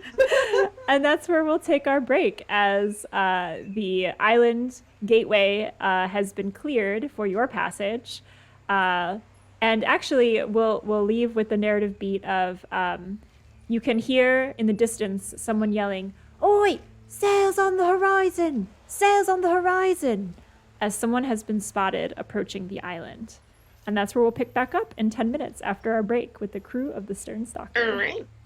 See you soon, everyone.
Hello, pirates! We are back with more Rapscallion as our crew of the Stern Stalker has just taken control of 2 sea monsters via an arcane book that has recently imprisoned one person as half a genie and shortened the lifespan of someone else. So, you know, kind of a dice roll to do it, but they succeeded in their role. Oh my, pirate music is bumping. As a reminder, we are playing Rapscallion. There is a mechanic in this game called Compels, which is unique. Certainly, I've never played it before this system. And so we do have a Lines and Veils consent with Compels as far as like the mechanic goes. You can resist a Compel by standing your ground. And so I've dropped that content warning in chat for those of you who are wondering about the Compel mechanic. As our crew is kind of coming to terms with this new power that they have gained over 2 creatures that were previously trying to murder them and eat them, as creatures are wont to do. Giles, you, via Frank, actually, kind of your psychic connection with the spirit of the ship, which no one believes you have, but now you're very sure that this is real because you can feel it resonating out through the arcane magic that was produced by this book. And it's almost like you have a connection to these creatures. You can feel their hunger, you can feel their want. You can suggest to them what to do, whether that is not eat you, retreat, set a trap, whatever you'd like. But you also hear the very faint call of, you're thinking it might be Rolf from the distance. Remember, you trekked about an hour into the jungle, so you have an hour to get back, kind of yelling, sails on the shore. He's a very strong yeller, but that's carried on the wind over to you. So does everyone else now like feel Frank's sentience? Everyone can feel that their own ability to control their compulsions has been lessened in exchange for something, but that's about as far as they can feel. Okay. Giles is gonna hope for an "I told you so" moment at some point, but now is not that time. So you said I can see the sea creature? Yeah, in your mind's eye. You can feel its hunger. Can I see what they're seeing? Is that like a... Yeah, I think so. Because I would like to use their little Cthulhu eyes to spy on whoever is trying to sail into the area the island that we're on, or K. Yeah. As you go into a trance similar to you do when you speak to Frank, the spirit of your ship, Lavinia, Zakif, Jolene, the other crewmates that you took with you, which is Penley, Penley, and Ryu, Stoic Ryu, as well as your newfound companions, the half genie that I don't think anyone has asked his name yet, and your former professor, who is Runash, the scholar. All of these folks watch as kind of this almost Avatar style moment where your like eyes are glowing golden and like this light is shooting out all over the island. It all dissipates and you go into a similar Frank-like trance as you commune with the creatures that are circling the island. Through their eyes, you can see a ship is approaching. It flies the flag known throughout the area of the Sharks, which is just kind of a single stylized triangle signifying the shark fin over like multiple black lines signifying the waves. And you see this flag flying high and flying proud on this ship that is approaching the island. You do see it's keeping its berth as it does see some sea monsters, but it seems intent on course. So when I tell the sea monsters, when I like am controlling them, is it like, hello friends, can you please bunk the ship? Or is it like, I move my arm, they move their tentacles sort of thing? Ooh, what's more fun? The idea of Giles flailing around in the forest is honestly kind of fun. Where he's just like they're a distant mech suit. Yeah, kind of like puppety / like in anime when you put them in like a Gundam mech and they're just like moving around in it, doing their like little martial arts and then the robot moves. That's exactly what I thought of, like an Evangelion situation. Yeah, I think that makes a lot of sense. To you, to no one else. No one knows what you're doing. as I think Giles I'm having a seizure. Giles looks like the magic might have not gone well, as he just begins to like jerk around wildly, arms flailing, almost like he's playing, you wouldn't know what it is, but VR, right? Like something that is controlling his attention that's not around in the space that you can see. Ryu kind of sidles up next to you, Jolene, and says, "He okay?"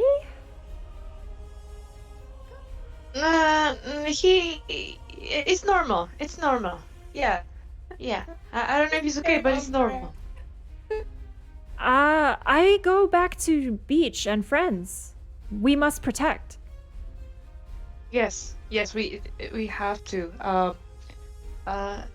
Can I talk to Giles? Yes, you can approach Giles. Giles, you Okay. can still hear what's going on around you. It's like you have Okay. split attention on two different scenes, but it is a little disorienting. Okay, I'm Giles, very much like, are you gonna be okay? I'm good. We're just in a. I'm trying to hit the ship. I'm trying to hit the ship. Hmm. Do you have any weapons? I have tentacles. Okay.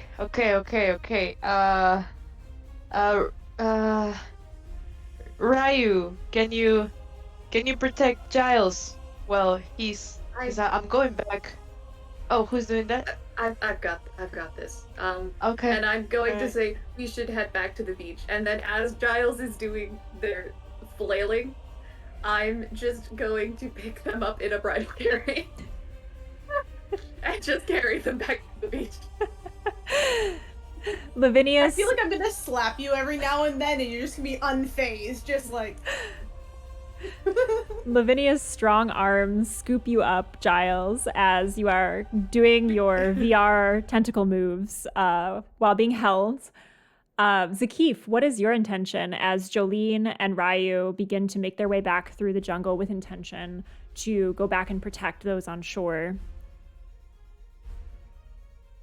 Well, I mean, the same, and I hope that the professor and crew also comes back with us. They seem to be very preoccupied with the books. There are 3 or 4 large, heavy crates, and it seems to have taken them just some time and perhaps a bit of arcane magic to move them this far.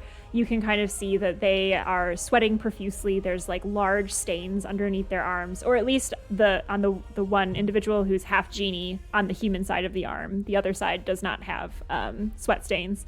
But they look exhausted, and you see the professor with his big glasses. He's like leaning up against the crate, and he's like, "No, it took us so long to bring this far, and I think I had to exchange more of my life reading that book to push it with magic and wind. So I am not willing to do it again. I'll stay here with the knowledge." Well, I Okay, mean, that's there are enough. more of us here. We can help you bring the books back, because if we beat the sharks that are coming, then we should leave the island and get away from the cloud, right? You would help? I mean, yeah. Oh, how wonderful! Oh, I'll be sure to tell the academy. Do you have any interest in studies? Sorry, what? Do you have any interest in studies? I can put in a good word for you. The gift just goes,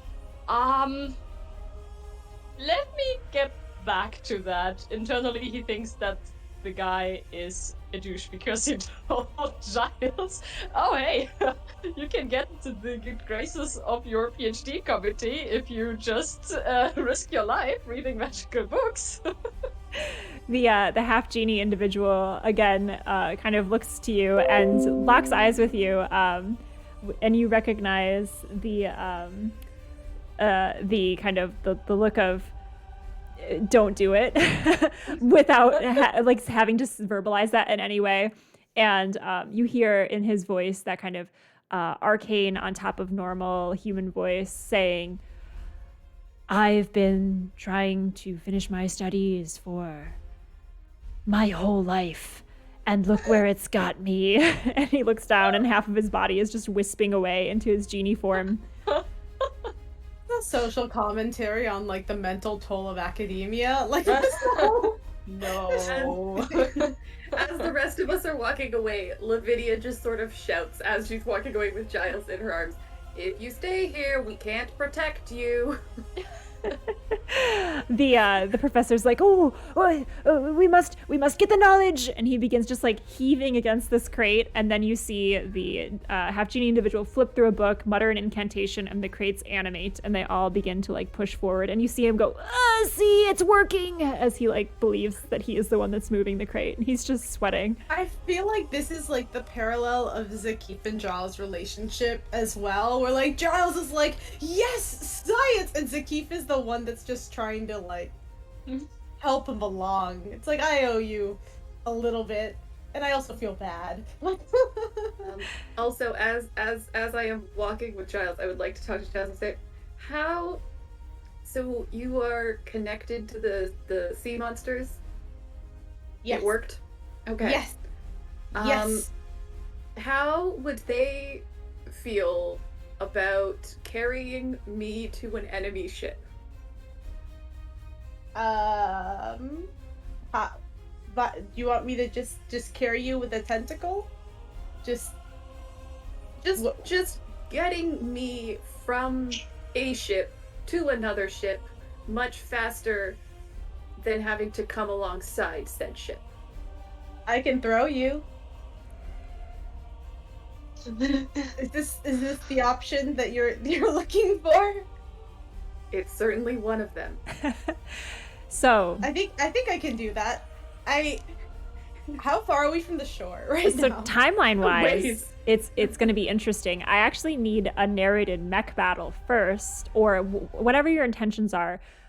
You have plenty of time to intercept the ship with your squid connection, with your sorry, I'm seeing squid stuff in chat, with your tentacle monster connection.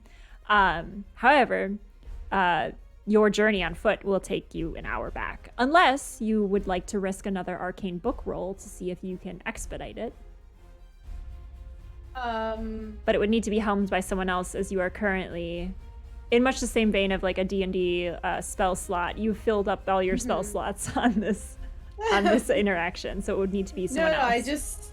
I just want the concept of when we arrive on the beach, they just see the monsters flailing, and I'm just like in tune, just for emphasis, that I'm in fact doing something, and I'm not crazy bonkers.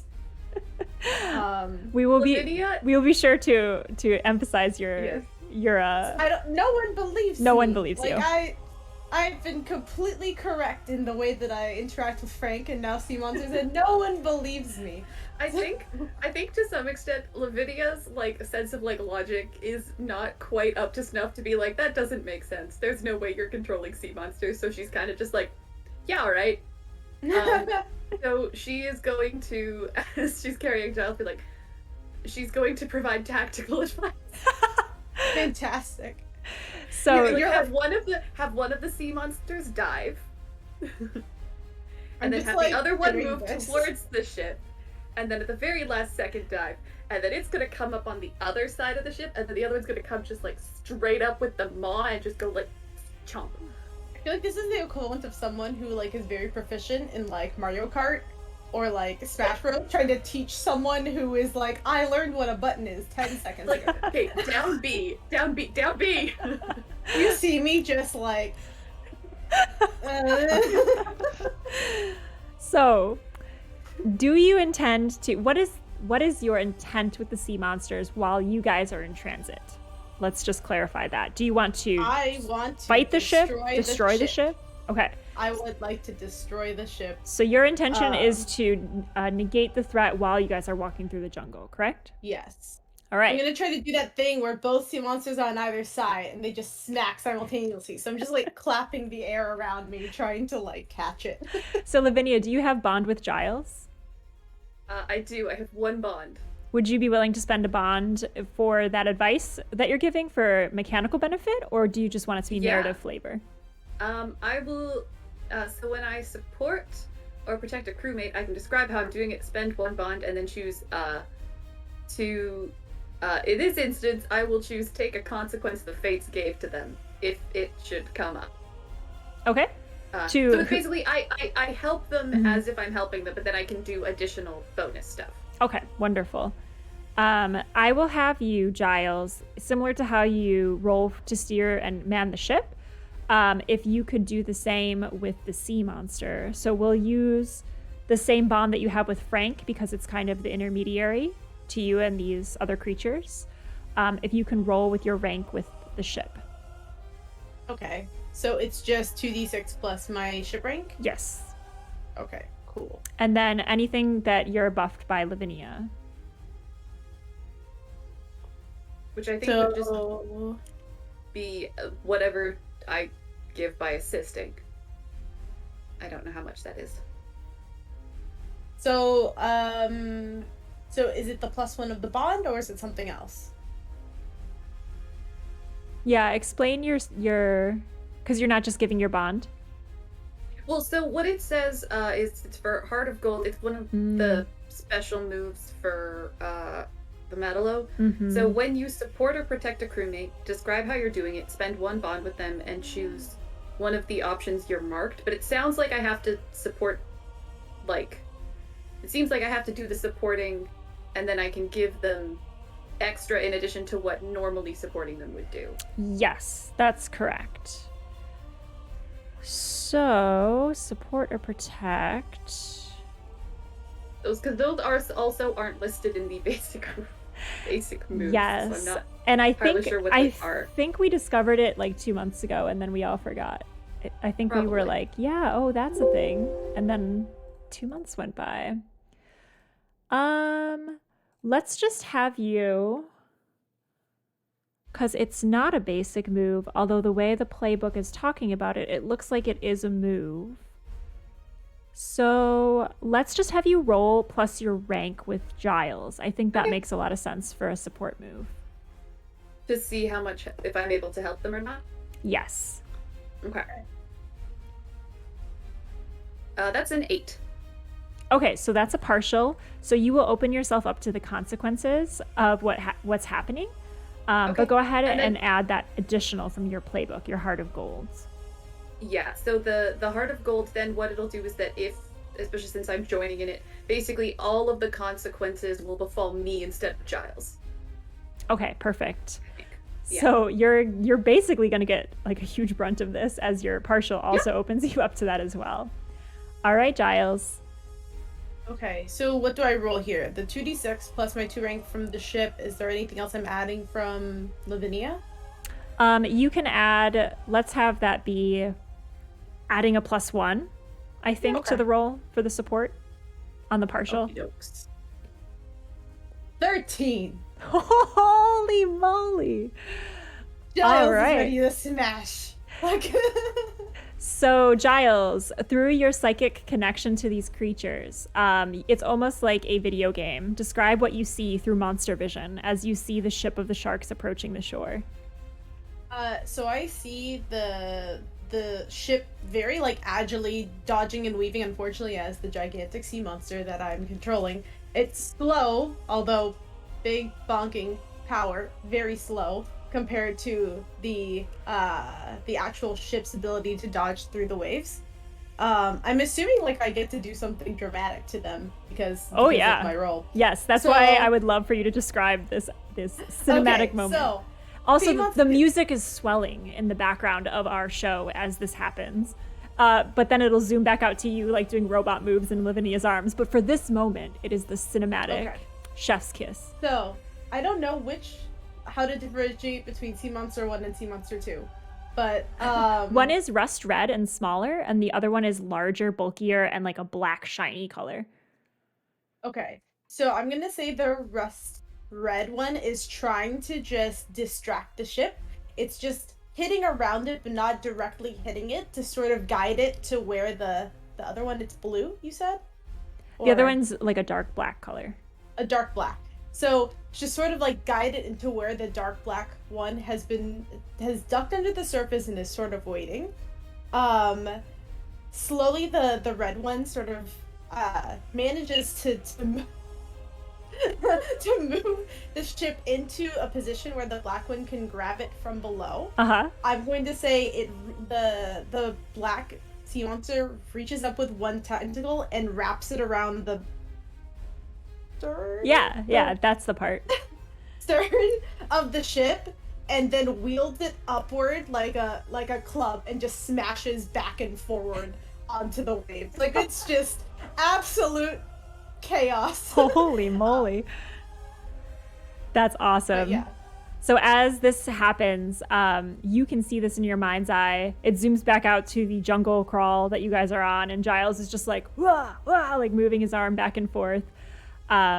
It's another hour of journeying, but you no longer hear the call of alarm from the beach.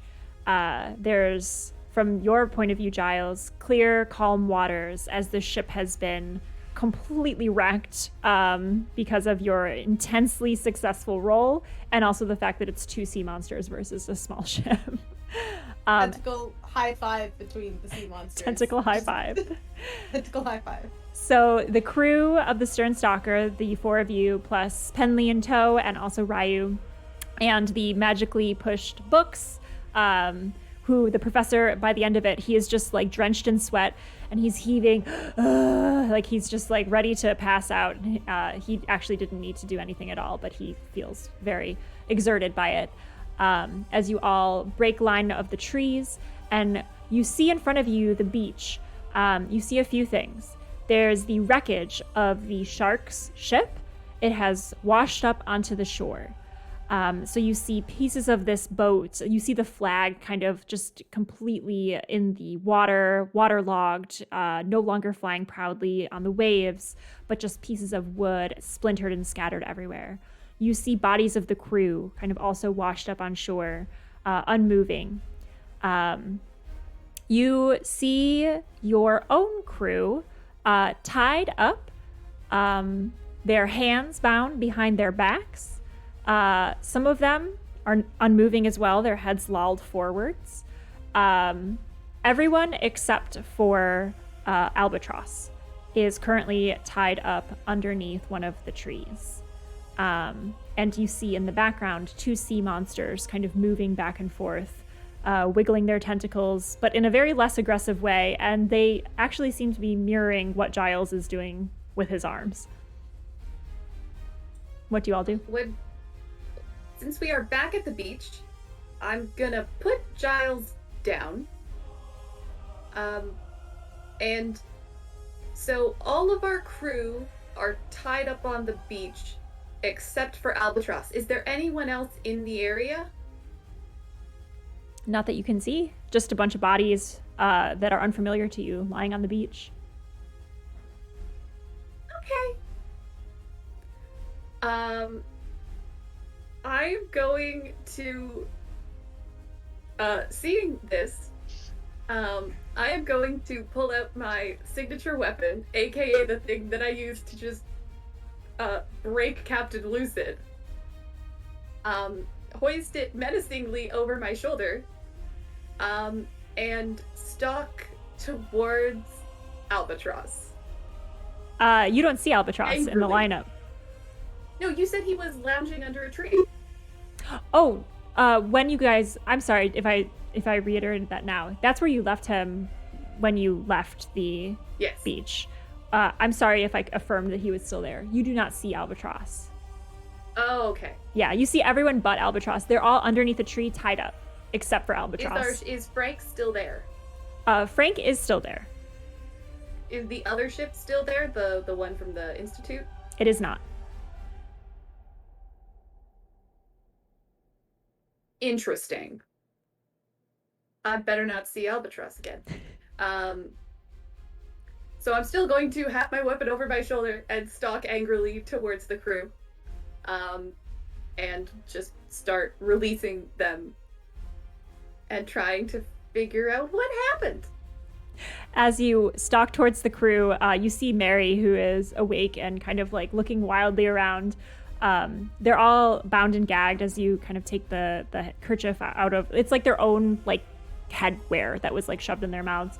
And when you kind of release them from their bindings. Mary's like, where is that conniving, Albatross? He betrayed us. You do notice a few of the crew are asleep in their bounds, so they're like lolling against the ropes. Okay, but it doesn't seem like anyone's dead. No, it does not seem like anyone is dead. Good. So I will untie Mary and then have her help me untie everyone else and wake up the people who are asleep if possible. Zakif, what are the details on your sugar drug? I just closed the PDF. It's something like if you drink or eat it or whatever, you go docile and or gullible for 1 hour, I believe. So as you are all kind of untying these folks, they begin to stir and look kind of groggily up at you all and say, why do I've got to... And James Delacroix wakes up and he's like, where is he? Where is he? Oh, we've been had. You can gather that the crew has been unconscious, most of them, for at least an hour. Yeah. So since it seems like Mary wasn't, I'm gonna talk to Mary and ask, what happened exactly? There's been some wild things happening, I'll tell you, Lavinia. We were almost taken by a shark ship incoming until this sea monster decided it's going to have a puppet show with it and basically pick it up and move it around and smash it to bits. But that's the last thing I saw before I blacked out because we were all having a toast to our impending good fortune at having a good fight on our hands, and we were ready to handle it. And Albatross suggested it. He said it was, tradition on the Swallowtails, and well, James was all about it. And I thought, what's the harm? Let's have a little fun. And next thing I know, I'm asleep, and I was able to kind of blearily open my eyes a bit, and I saw Albatross tying the rest of us up and waving down the sharks as though he's going to bring them into port, and then the ship got smashed, and then I passed out again.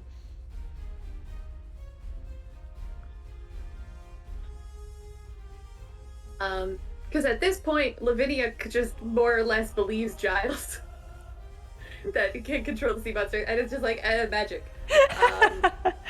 So it's just gonna yell over her shoulder. Giles, do the sea monsters know which way the Institute ship went?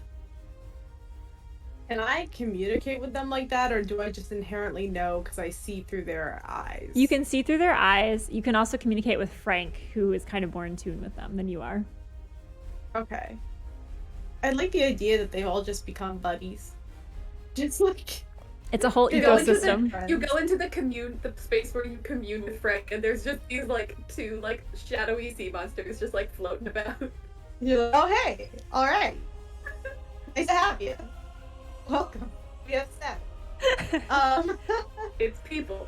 On that note, I will give this to you just because I want to make sure that we end on time today. So I'll fast forward some of your investigations on the scene, but looking around your ship, you do notice that all of the snacks are gone, though your ship remains. The salami is notably missing. Rude. Snacks? No snacks, and no gold. Oh shit. New mission.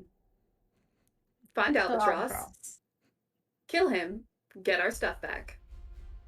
Makes sense. All in favor? Say aye. I'm gonna commune with Frank. Okay. And be like, the snacks are missing and the crew is angry. Can you help me? In the background, you hear James Delacroix yell, "No, you don't mind we're angry. I don't know what happened. I wanted to fight and I come to and I'm tied up and everyone's already dead." As Giles, you commune with the ship, you hear the calming voice of the ship in your astral plane space say, "Hello, Giles. I'm sorry you're sad. How can I help? Well, do you remember the albatross guy that we took off of the other ship? Yes, the We were baby really nice ship. to him. The baby ship? Was he from the baby ship? I'm gonna yes, no, Oh, baby. he was from the glowing ship. Yes, from the glowing ship. But he Do you left in the happen to baby know- ship. Okay. Do you know where the baby ship went? The baby ship was going towards where the sky goes black. Fun. Great. Fantastic. That gives us a general direction. Could you still point us in that way anyways? And I would like the sea monsters to point in that direction. You all see the sea monsters in the distance with all 8 of their tentacles, like the gates opening on a large bridge, just pointing towards the horizon. Where from at this point, yes, all of their arms, and like even one like raises out of the water so that all of them point. And you see on the horizon where they're pointing, where the sky was dark before, it now looks like an inky tornado, like a vortex of swirling dark energies are beginning to converge on this horizon point. And you see green flashes of lightning streaking across the sky and coming to rest at where the water meets the sky in that area.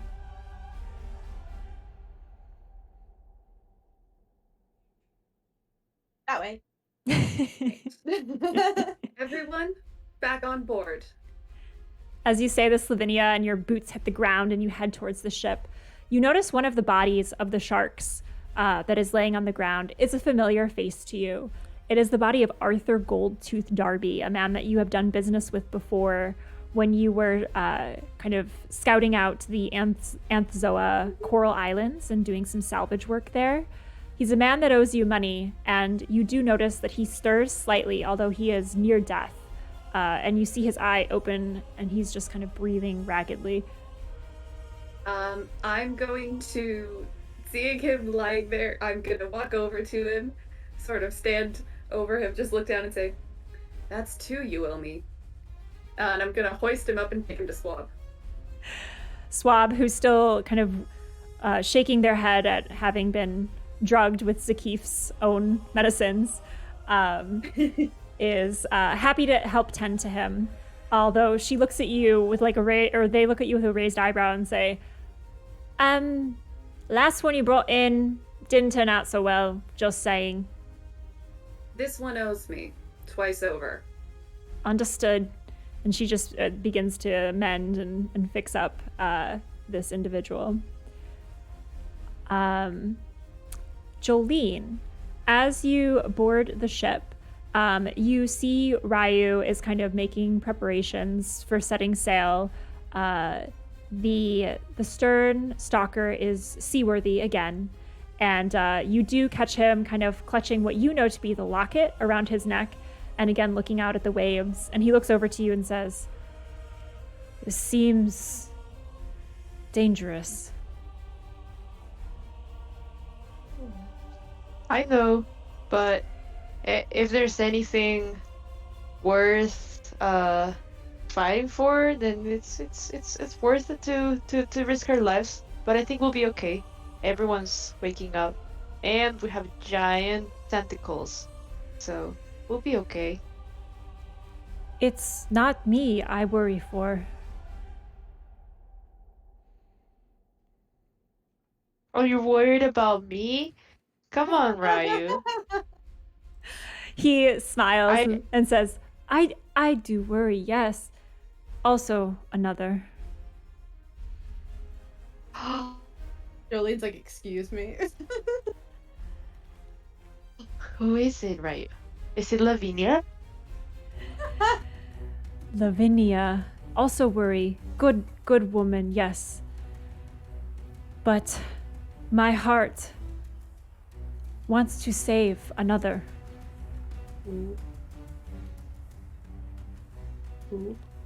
Where is this person? He looks out over the horizon and looks at you very seriously and says, he would look down at the flag that's like kind of being tossed in the waves of the sharks. And then he looks back up at you and says, "Do you know?" And he points to the flag. Jillian will like try to think and be like, what about that flag? So Jolene, you know it to be the flag of the Sharks, which is the organization of Oh. yeah, that guy that's ruined your life. Someone you care about is being hurt by them too? He nods, kind of with like a heavy weight to his head. Yes. Well, I promise you that as soon as we get out of here, we'll go after them. We'll find that person and we'll set her free. It's not her. It's him. Ooh.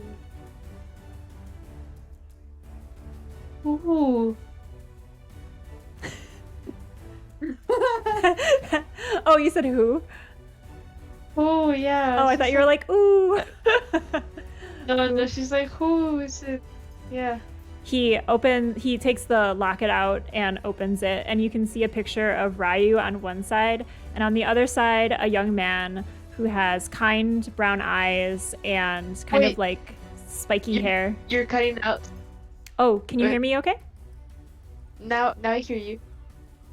On the other side of the locket, one side is a picture of Ryu, and on the other side is a picture of a young man with kind brown eyes and like spiky hair, and he's in also like a little piratey getup, and he's like got like a jaunty smile, and he just shows you the picture and then closes the locket and puts it back near his heart. We'll get him. We'll get him back. I promise. Thank you. Thank you, Jolene. You have my word. Now, let's kill these idiots. Let's go. Let's kill idiots. And he spits on the flag of the Sharks. That is the right attitude to have. As you board the ship with all of the crew in tow, some of them groggy, I assume you're heading off after the guy that stole your money and salamis? Mm-hmm. Yeah. Absolutely. Also, how would you like to use the sea monsters in this pursuit? How Can they, fast like- can they go relative to us? They can go. Like, are they faster? I would say they can keep pace with you because they were unable to catch up with you, so I don't think they have like a turbo boost. Though it wouldn't be impossible. You have a lot of arcane books with you. It's just that they cost possibly a lot to use. Yeah. I would, since Giles slash Frank, I don't know, the one who can control it. Lavinia is kind of just like, whatever. It seems to work. About all of this. Is going to suggest that both of the sea monsters sort of keep pace with us, but underwater, so that it doesn't look, so that anyone seeing us, it looks like we're coming alone. They can do that. It's just gonna be like Giles laying like face first on the deck and just like As Giles does this, I think Penley is just like with the blanket, still shell-shocked, and he sits next to you and watches you for a second and then says, Captain, is this something I can help with?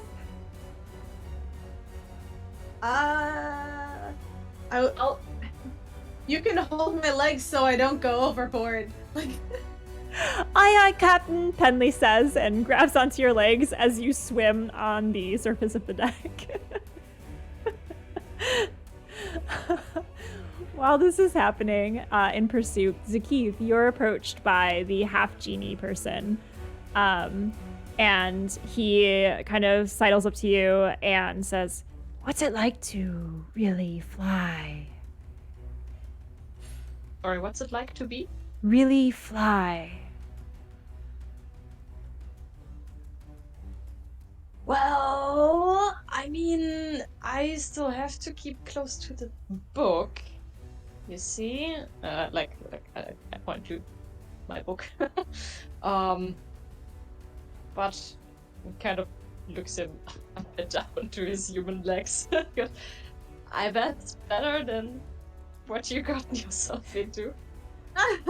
It's difficult, but I have more research done than my mentor cares to admit. He wants to keep us in the student phase forever, I think. I have a theory that if the books we carry and the books that were stolen are put together, we could be free from our bindings. They can be powerful enough to free us, both. I would hope so. We should stick together. We two. You know, we have a common goal. Who has his book? Does he have his own book, or is it on the professor? This person has a book kind of at his hip, like on a holster. Okay. Good. Yes. Yeah. Though you can tell that he probably did have to take it from the professor. Yes. The way that whenever the professor walks into the room, he like turns so the book is on the opposite side and out of view. Yeah, I see. I'm gonna grab him by one shoulder and like pull him in a little bit closer, and go. I see that you're not fully on board with the professor.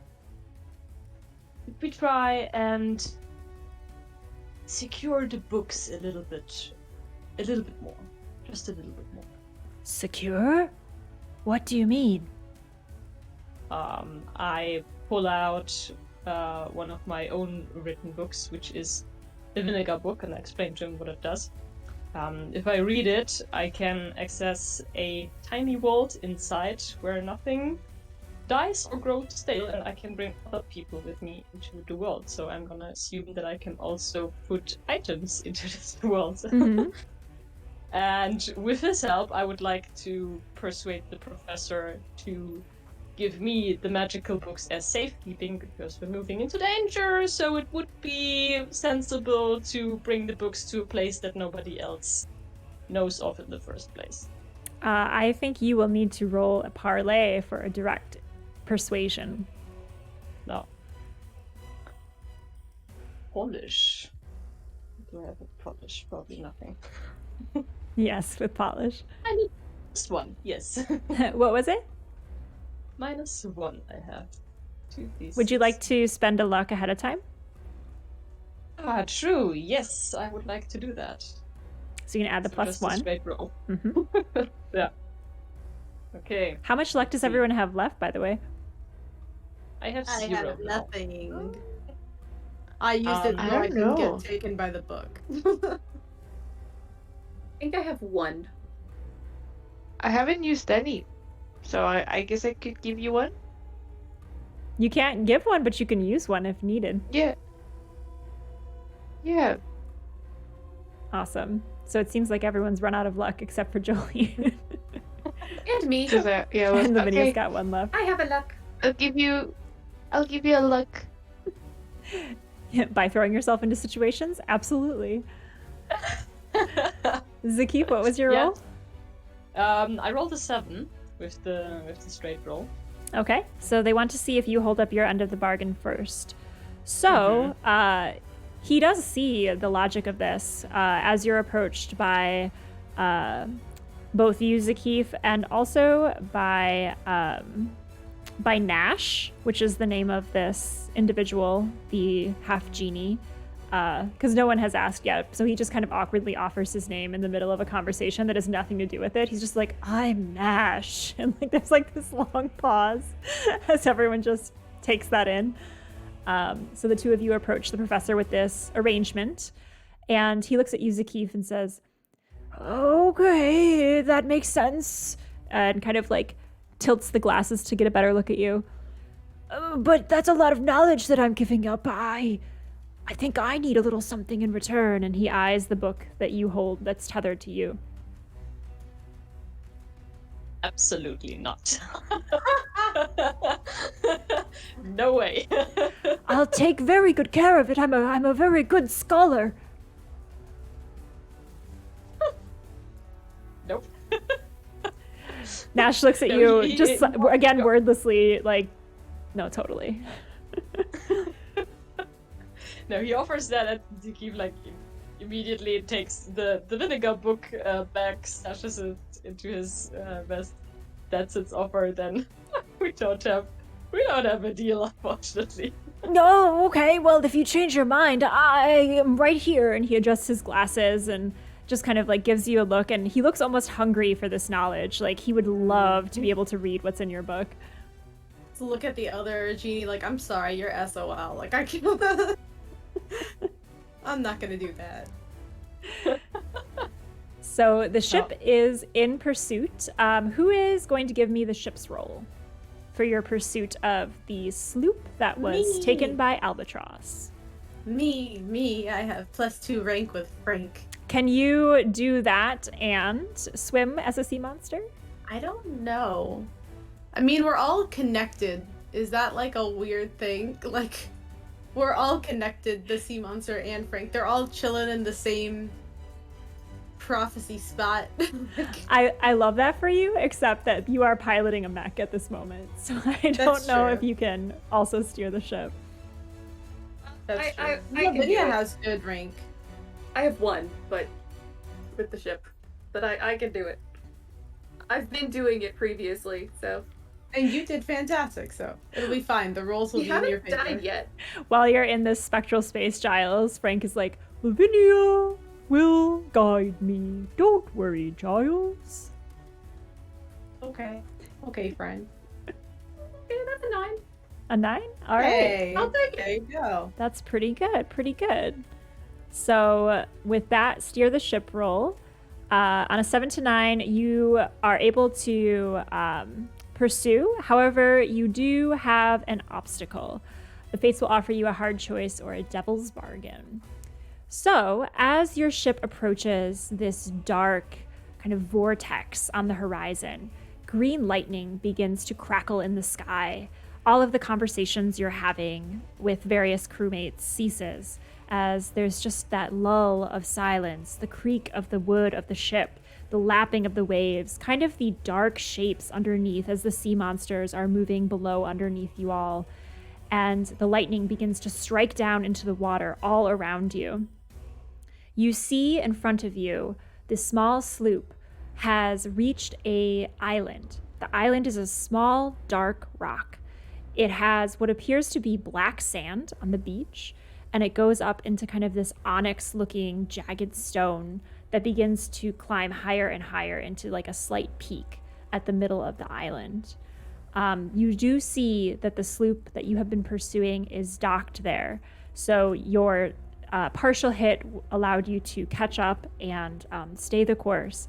However, your obstacle is that the lightning is becoming so dense in this area that you know that in order to reach the island, in order to go to where you believe the other books to be and the person who stole things from you to be, the lightning will inevitably hit Frank the ship.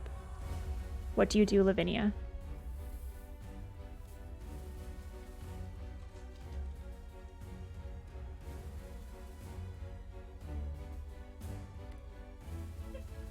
Thanks, face.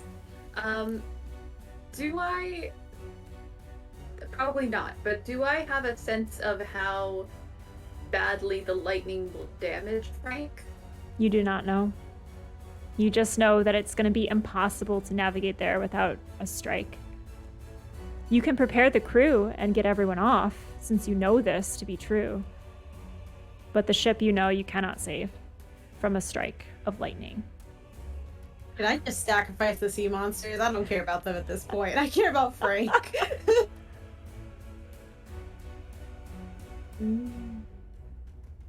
Because no, my prophecy. Gotta Well, save him. That's actually what I was thinking. I was like, oh, it's real dark, and there's gonna be a ship on fire.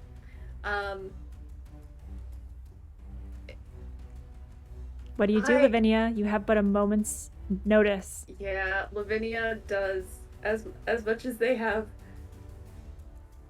as much as they like Giles, I also and remember as this. much as they care about the ship,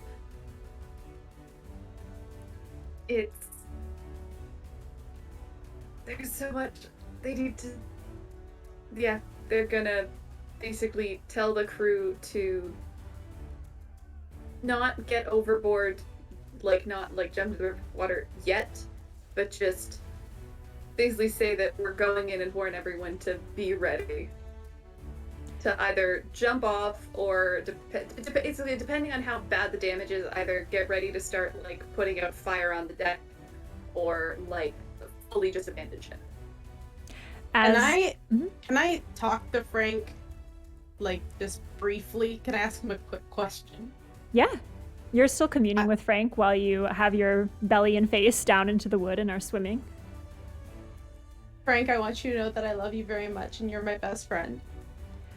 Giles, this day you have seen again and again, and it cannot change the way I feel about you, even though it must come to pass.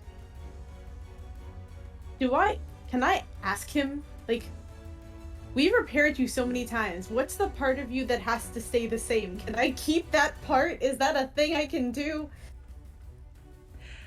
Giles, the front of my boat, the pointy nose where I sniff the wind, is the first wood that ever went to make me a boat.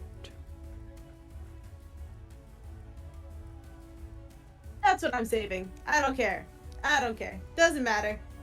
My life doesn't matter. I'm going to... Can I get up at this point and just fling myself at the pointy point of the ship? The prow? I'm just going to just koala hug it. Whatever happens, happens. It's... This is what's happening. I love it. I don't care. Jolene see that?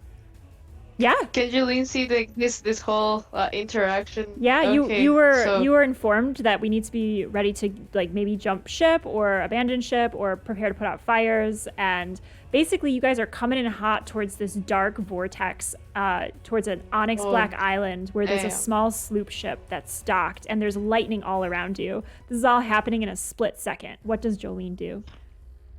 It should be like, Giles, what are you going to do? Doesn't matter. Just don't even. I don't care. You're just gonna call on that? Yeah. What if we cut that out and we put it in a different ship? Would that? You're taking me with it. I'm here. I'm here. You can tie me to it. I might sink to the bottom of the sea, but I really don't care. No. But like, we can cut that part of the ship and take it with us. Who's gonna take it with? Who's gonna protect it? Who? As you say that, who's gonna protect it? Who? There is a large kind of crack of lightning in the sky, and it's green and bright, and for a second you all kind of like close your eyes as this green flash lights up like a firework above you. And with a crackle and just a jagged streak through the air, the lightning hits directly behind you, Giles, severing the piece of the ship that you're on from the rest of the ship.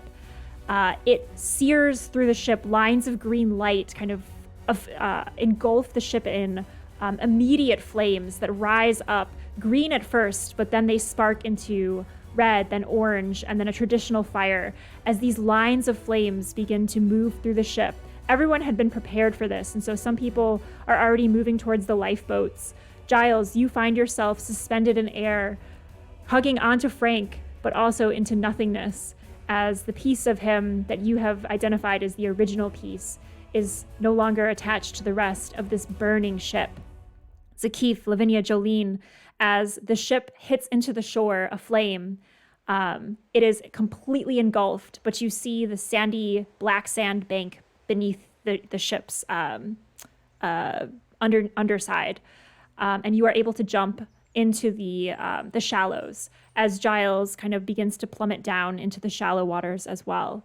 The entire ship is engulfed in flame, and Giles, you recognize this to be the vision that you've had for most of your life. Giles is an absolute shambles. He is just bawling his eyes out. Doesn't even care that he's like about to just be hit underwater carrying a gigantic piece of wood, hoping that if like wood floats, it should float. It'll be fine. That's his science brain just being like, it's fine. It doesn't matter. Doesn't matter. But he's just absolutely wrecked because he could not prevent any of this. He's seen it time and time and again, but it's far worse than he ever imagined it would be to witness in real life. May I suggest something? In Giles's just panic and one of the sea monsters just reaches a tentacle out and just wraps around Giles in the prow. Does it care about me at this point? I was ready to sacrifice it. I would be impressed if it cared, but like, maybe. It can still follow your commands. Okay. I would like the mental subconscious command of protect directed towards this piece of wood. If I'm just going to be like encompassed by the little my tentacle friends. Is that the will that you have for the creature? If they are willing to assist me, I will do whatever it takes to save Frank. So here's how you all come ashore. Giles is born on the tentacle of a sea monster. The rusty red monster, you kind of feel the large suction. I mean, like, it's huge. Like, one of the suckers on it pretty much, like, engulfs your whole body.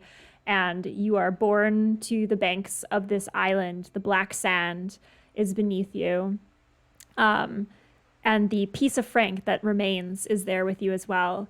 Rowing up in one of the rowboats is the professor, who is rowing as hard as he can, and he's again sweating. He's like, "We're doing it!" as his glasses are glinting off the green light of the lightning all around. And then you see Nash in the back reading from one of the books and casting a spell that's keeping this small boat afloat because it's very heavy and would sink otherwise. And he also has like a little motor going with his genie arm that's like moving the waves. So they come ashore as well.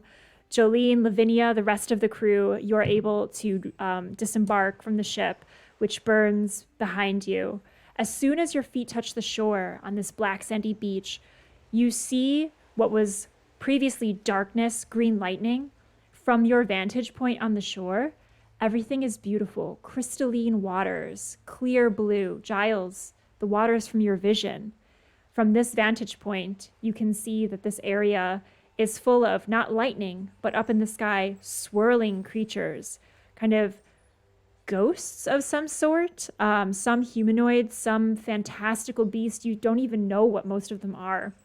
And they're swirling up and around the island, and they're moving upwards. The higher they go, the more they converge with this rocky center of the island that goes up in the middle as well. You see big boot prints from Albatross exiting the sloop. You see also a lot of the salami has been left on board. And your gold, he didn't take that with you. So the ship is mostly untouched, but you do see that he has left and is moving up towards this center area as well. I'm going to redirect all my anger to Albatross, because as far as I'm concerned, if he didn't leave with the sloop, this would not happen to Frank. I knew it was going to happen no matter what. Doesn't matter. I'm redirecting my anger to him. What do you all do?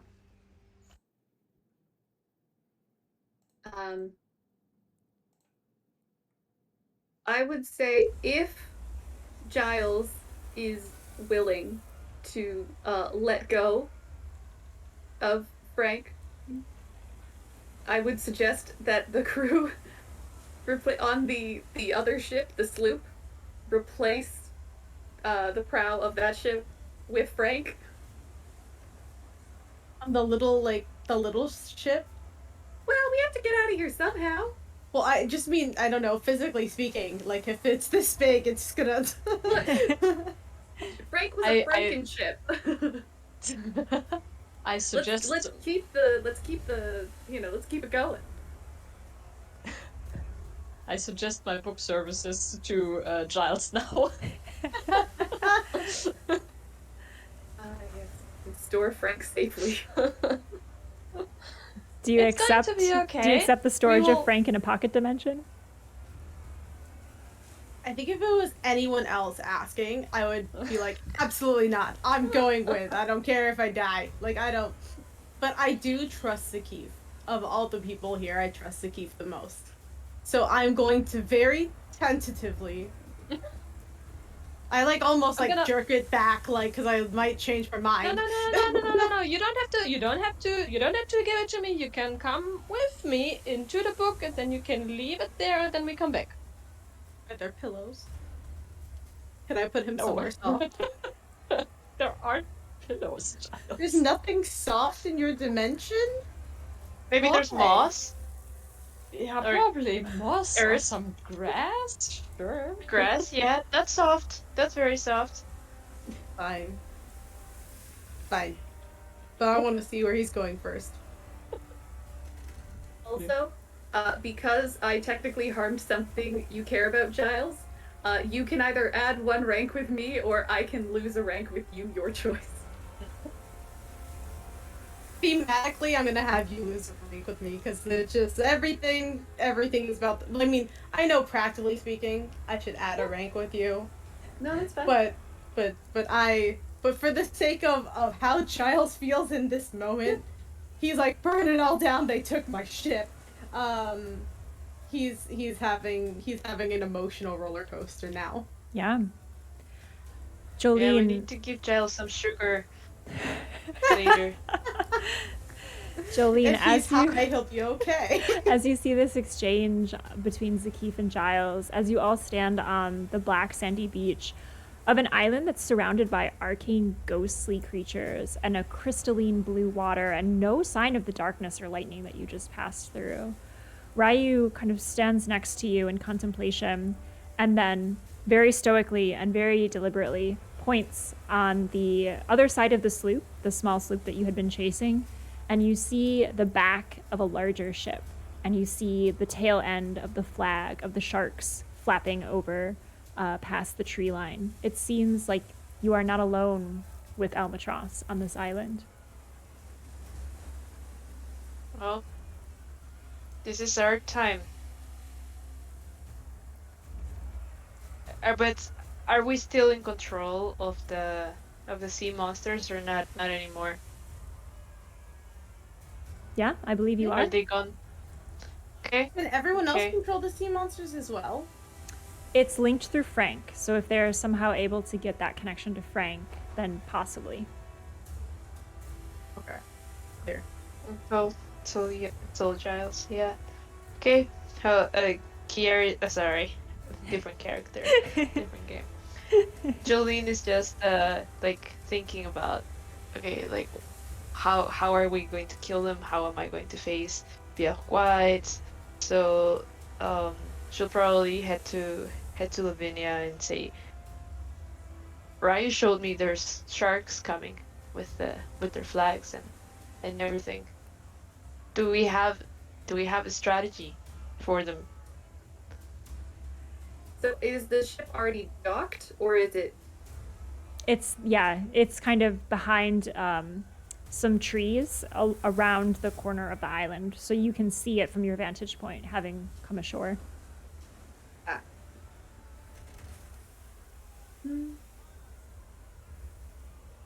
I think the same strategy as always. Get me close enough. Mary laughs and I have says, some. "Yeah, that checks out. Your fists are very, very scary." And I have some this, gunpowder. and I pull a flamethrower from my bag. Where did you get that? Oh, Swallowtails? They were very accommodating. I told you it was a good idea to salvage it. Oh, on that point, all of the Dayglow paint, that kind of demonic marring of your bodies that has been omnipresent, even though it's no longer burning you from that original battle, it was still present on your bodies. Oh no, sorry, that flaked off. Never mind. It's all It good. flaked off when we destroyed the last page of the book. Yes.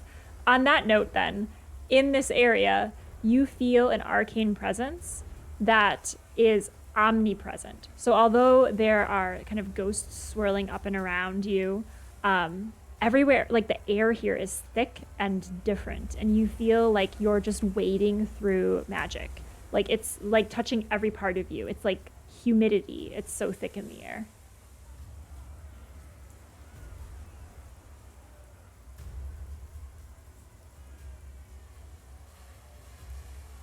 Right, so shall we wait at the shore for the boat to arrive then?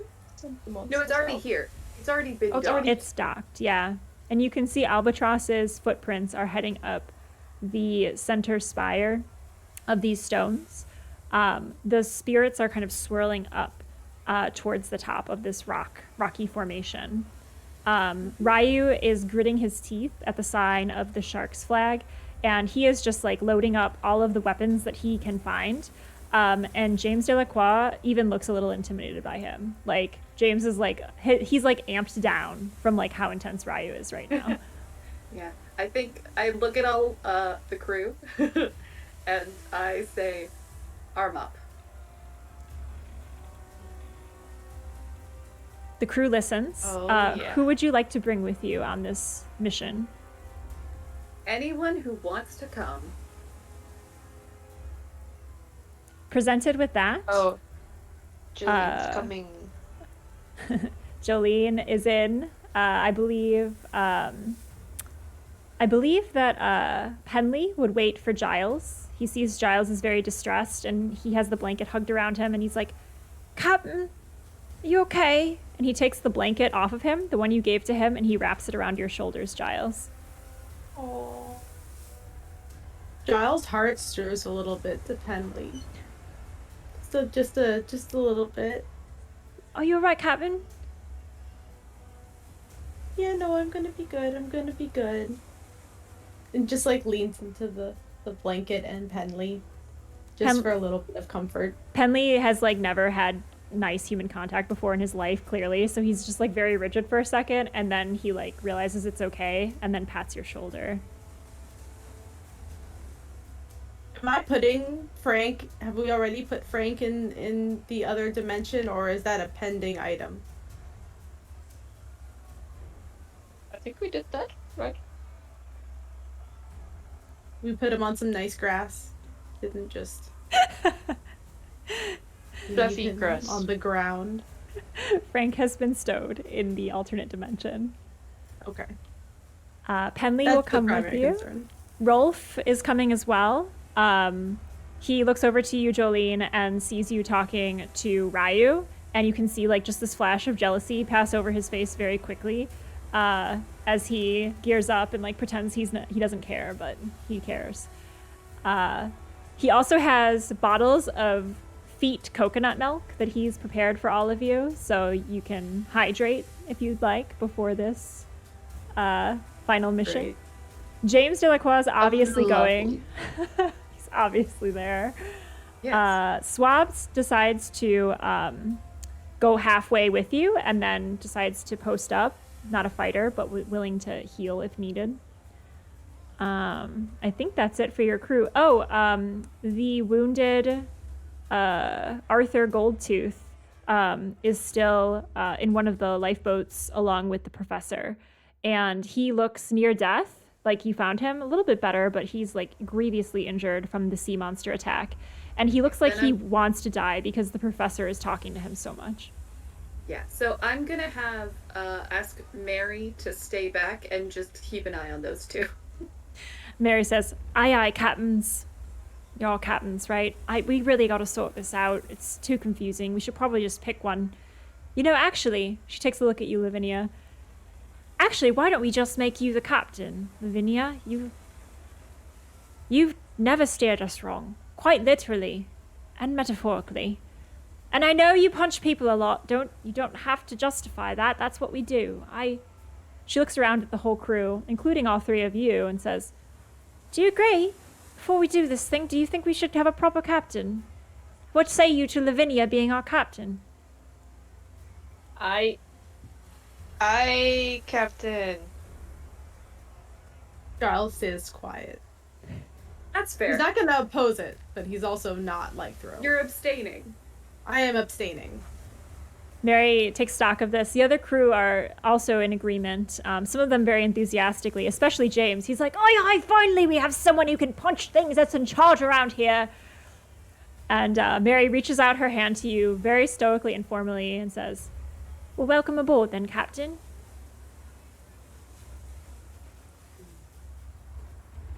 All right. Well, let's get some revenge. So what does the party That's what I'm intend talking to about. do with their weapons and goals think here? The plan is to follow Albatross's trail, to find Albatross and maybe some sharks. And then, depending on what happens when we get there, maybe attempt a murder? I'd like someone to man a twist fate roll for me, please, because I feel like this is a very optimal time for one as you ascend the onyx peak of this arcane fulcrum. Is this me? Whoever would like to helm it, let me know who's going to do it. I have a +1. I don't know if anyone's better suited. For what? Twist fate? Twist fate. You're the captain. I have a +1. Would you like to? Are we Zakif v. Lavinia? Or No, I said you're the captain. You should do it. All right. all right, Captain. Well, why should this be terrible? Okay, that's the 7. A 7. All right. So on your twist fate, you can pick one, or you must spend 1 luck, or the fates get to answer the test question. You can spend a luck or a weakness, gain a weakness if you'd like, because it's a partial. Yeah. So I'm gonna spend my luck because I had one. Okay. And go ahead and ask one of those questions. This is kind of like the arcane magic that's so thick in the air. It's just influencing you as you move forward towards this top. I think the point of spending the luck is that if I spend it, I then get to answer the question as well. Because it says or the fates get to answer it. I see that as an ultimatum. Yeah, you get to answer the question. Yeah, so I could choose to not spend the luck, ask the question, and then you'd answer it. Yes. So in this case, I think you noticed something overlooked in this area that might help you. What is it? So I think what it is some aspect of this magic was placed maybe initially as a protective measure by the wardens. And it is interacting with my magical tattoo and giving me sort of a better awareness of what's going on. And what does that awareness look like? I think what happens is like the sort of the tattoos of all the stars start to sort of glow the same kind of color as all of the like weird arcane spirits that are sort of, and it's given me a real weird look. And does it give you an advantage in some way? I'm trying to think of what a good advantage would be. I mean, how about we don't know yet what these spirits or ghosts or whatever do? Like, it was a mix, right? So they're like not on our side, but they also won't harm us because you're with us. Yeah, maybe it's the all the spirits. There's sort of like a kinship there of some kind. Awesome. So you feel this tattoo, which is magical anyway, interact with the ward that the old wardens have placed. And as you all make your way following the footsteps of Albatross, which, you know, on this hard surface, this hard onyx stone, there's not many footprints to be seen. However, you do find rinds of salami every now and again and that is as clear a trail as any. So following the salami trail, it takes you to the very top. And here you see kind of a open plateau, dark stone underneath. Around below you, kind of like a crystalline water. Far, far below you, you can see the sloop ship is so tiny from up here, and also the shark's ship that had been docked here is small as well. And it's hard to see through the spirit swirling. It's like a heavy mist or a cloud storm that's kind of swirling around you. And these creatures are fantastic. They have multiple legs, they have antennae, they have like just amorphous blobby shapes. Like, you've never seen things like this in this world, but you've heard tale of this southern region that's protected by the old wardens. It's kind of unknown to folks in the area. People stay away from it. It's a little scary to people, and now you can kind of see why. In amidst the swirl of spirits, standing in the middle of this dark, rocky plateau, Jolene, you see someone very familiar, someone very unwelcome. It is the person who made your life hell by blackmailing you, and the reason that you got into the work of the brothel to begin with. It's Pierre White. He's wearing a crisp white dress shirt, black slacks, tall boots. He has a rapier at his waist. He has his hair tied back, like one little tendril is loose, and it's like tied at the nape of his neck. And he has his hand on his hip, and he is just staring at you all as you approach. Albatross is there next to him. He is kind of like a skulking little figure. He finishes the last bite of salami and tosses the rind. No mutiny, no mutiny, he says as you all approach. I draw the pepper box and I aim it at him. Do you fire? Jolene also shoot. Yeah, Yes, Jolene, I'm gonna activate Jolene's compel as soon as you see Pierre. Jolene, you could normally resist the compel. However, you all have an automatic fail on one of your compels. So I'm also gonna fire at Albatross. You've got that vengeance. You could compel me, but because I am currently bloodthirsty and the compel is when angry, attempt murder. But you don't need to, because I'm doing it anyway. So Jolene, your compel is Jolene to pursue also. the object of your vengeance. Oh yeah, she looks at him and she's like immediately like pulls the trigger and just like tries to. All right, We so do it immediately shoot shoot at It's Pia. really awesome. Yeah. so you crest over this hill, and both of you, seeing your quarry, immediately pull your weapons out and fire. Both of you, please give me a striker shoot roll with your blood stat. Okay.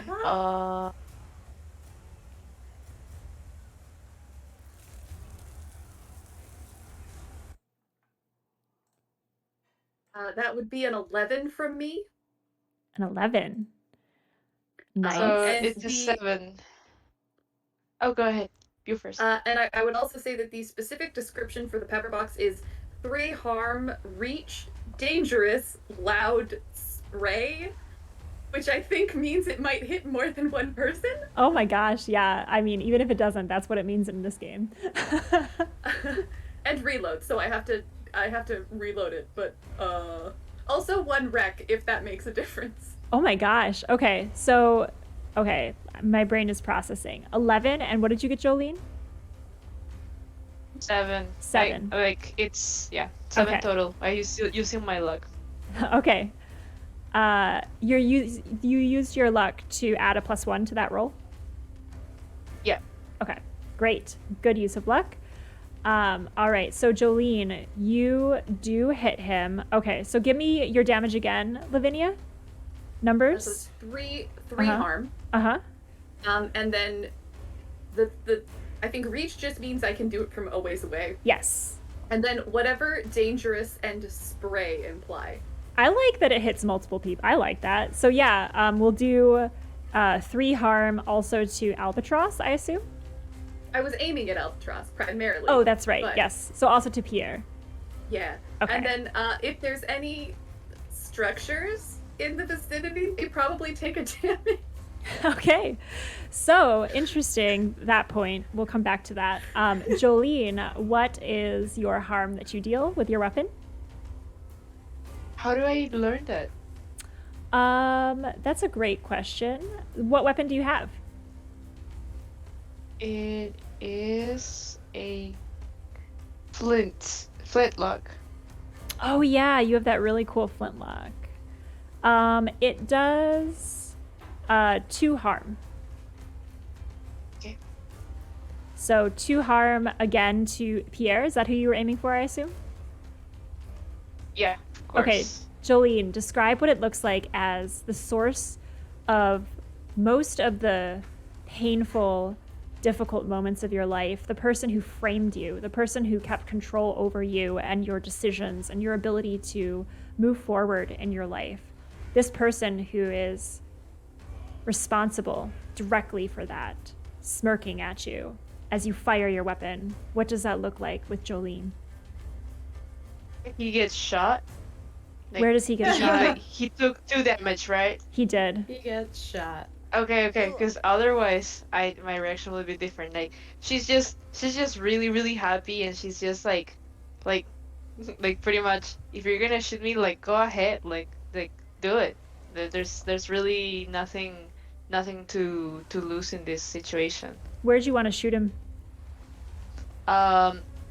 Definitely, like, she's going for the head. Like, she's just going for the head kill. Like, she's trying anywhere as close to the head as possible. Yeah. So as you shoot at Pierre, going for that headshot, you do see that it's strange. Like some of the arcane mist around you, it fogs your vision a bit, and so what you think is the headshot actually catches him, clips him, kind of like in the shoulder neck area. It sinks in, and his perfectly white shirt begins to fill with blood, crimson blood, as it spills down and stains the front of it. He's also clipped by the spray of the bullet from Lavinia on the other side. And he kind of like just struggles with all of this pain and onset of it so quickly. Albatross is injured as well, and he is no longer smiling and cackling and eating salami. However, the structure behind him, since you mentioned structures, there is a dark onyx rock that's rising up out of the ground. And all around it, what you thought were stones are actually individuals, people, wearing black robes exactly the same color as the onyx. And they take their hoods down. They're kind of spectral, like here or there, like they were not injured by the shrapnel. But this rock is like you see the impact kind of pepper into the rock. And the spirits around you begin to flicker for a moment. And you see as these people take off their hoods, they have like a tattoo on their forehead, and it's the symbol of the old wardens. And some of them women, some of them men, they turn and they all look at you in unison and say, "You are not welcome here." To us? To you guys. Oh. I don't know how to fight demons. So Julie sort of like immediately looks like towards the most magical person. So like, if I may, with what I did with the twist fate Mm-hmm. and getting the benefit, I'd like to essentially force my tattoo that the old wardens gave me. Yep. To flare, and then gesturing at Albatross and Pierre with the pepper box, just say, "Neither do they." As your Or tattoo, neither are they. as your tattoo flares up, the old wardens in unison, again, women and men, kind of spectral in nature, they all step forward and form a line. So they were previously surrounding this rock. Now they're in a line in front of it. And they say, "We hired them to bring the books to us. Discovered ancient knowledge to free the spirits at last and replace them with the unworthy spirits of you humans." And they all kind of like stretch their hands forward, like Emperor Palpatine style, and you see kind of this glowing magic gather around their fingertips, and the spirits begin to glow as well. Pierre stands there. He's like very much not concerned with all of this arcane stuff. He is concerned with, one, the bleeding neck wound, and two, the fact that Jolene is here for some reason. He was not expecting to see you at all. And he's like, Jolene, what have you gotten yourself involved with?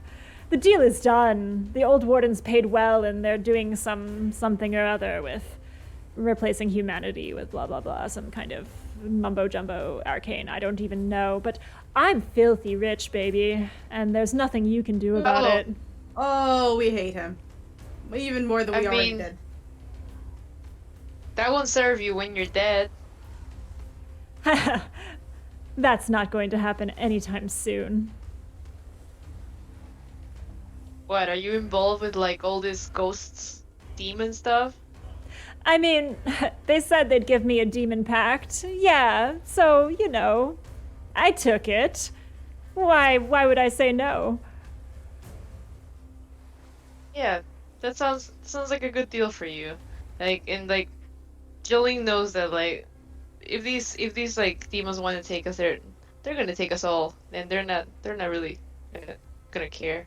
So, Jolene will. I mean, as soon as she can, she'll like reload and start firing again, and as many times as she can. Like, she really doesn't care about what's going on around. She's vengeful right now. Yeah. It's a vice, I think. Yeah, she's just firing as often as she can. That's your compel. You can resist it now if you'd like. Do you wish to resist the compel? To focus on vengeance? Oh no, she will keep firing. She'll like bring out her dagger, she'll like throw it at him. And now she's just thinking of other ways. But I mean, is he capable of dying? That's what I wonder. You wonder that as you fire at him, and he returns the fire because now he expects you. He draws his own weapon. The two of you advance towards each other. You're on top of this onyx rock with spirits swirling all around you, but the world is silent other than your eyes locked on his eyes. He smiles as the blood seeps further onto his shirt. Give me a strike or shoot roll with your blood stat.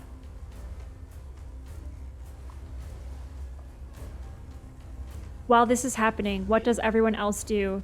As Albatross is kind of in fear and also a little bit of greed, is kind of like skittering around trying not to get shot, and he's like popping off shots at you guys, trying to hit at you. So there's like this rocky plateau, and then there was like a big stone sort of like plinth-y thing. Yes. That all of the... There's like an obelisk type thing in the back, and they formed a line in front of it, and when you struck it with the spray, the ghosts all around you flickered slightly.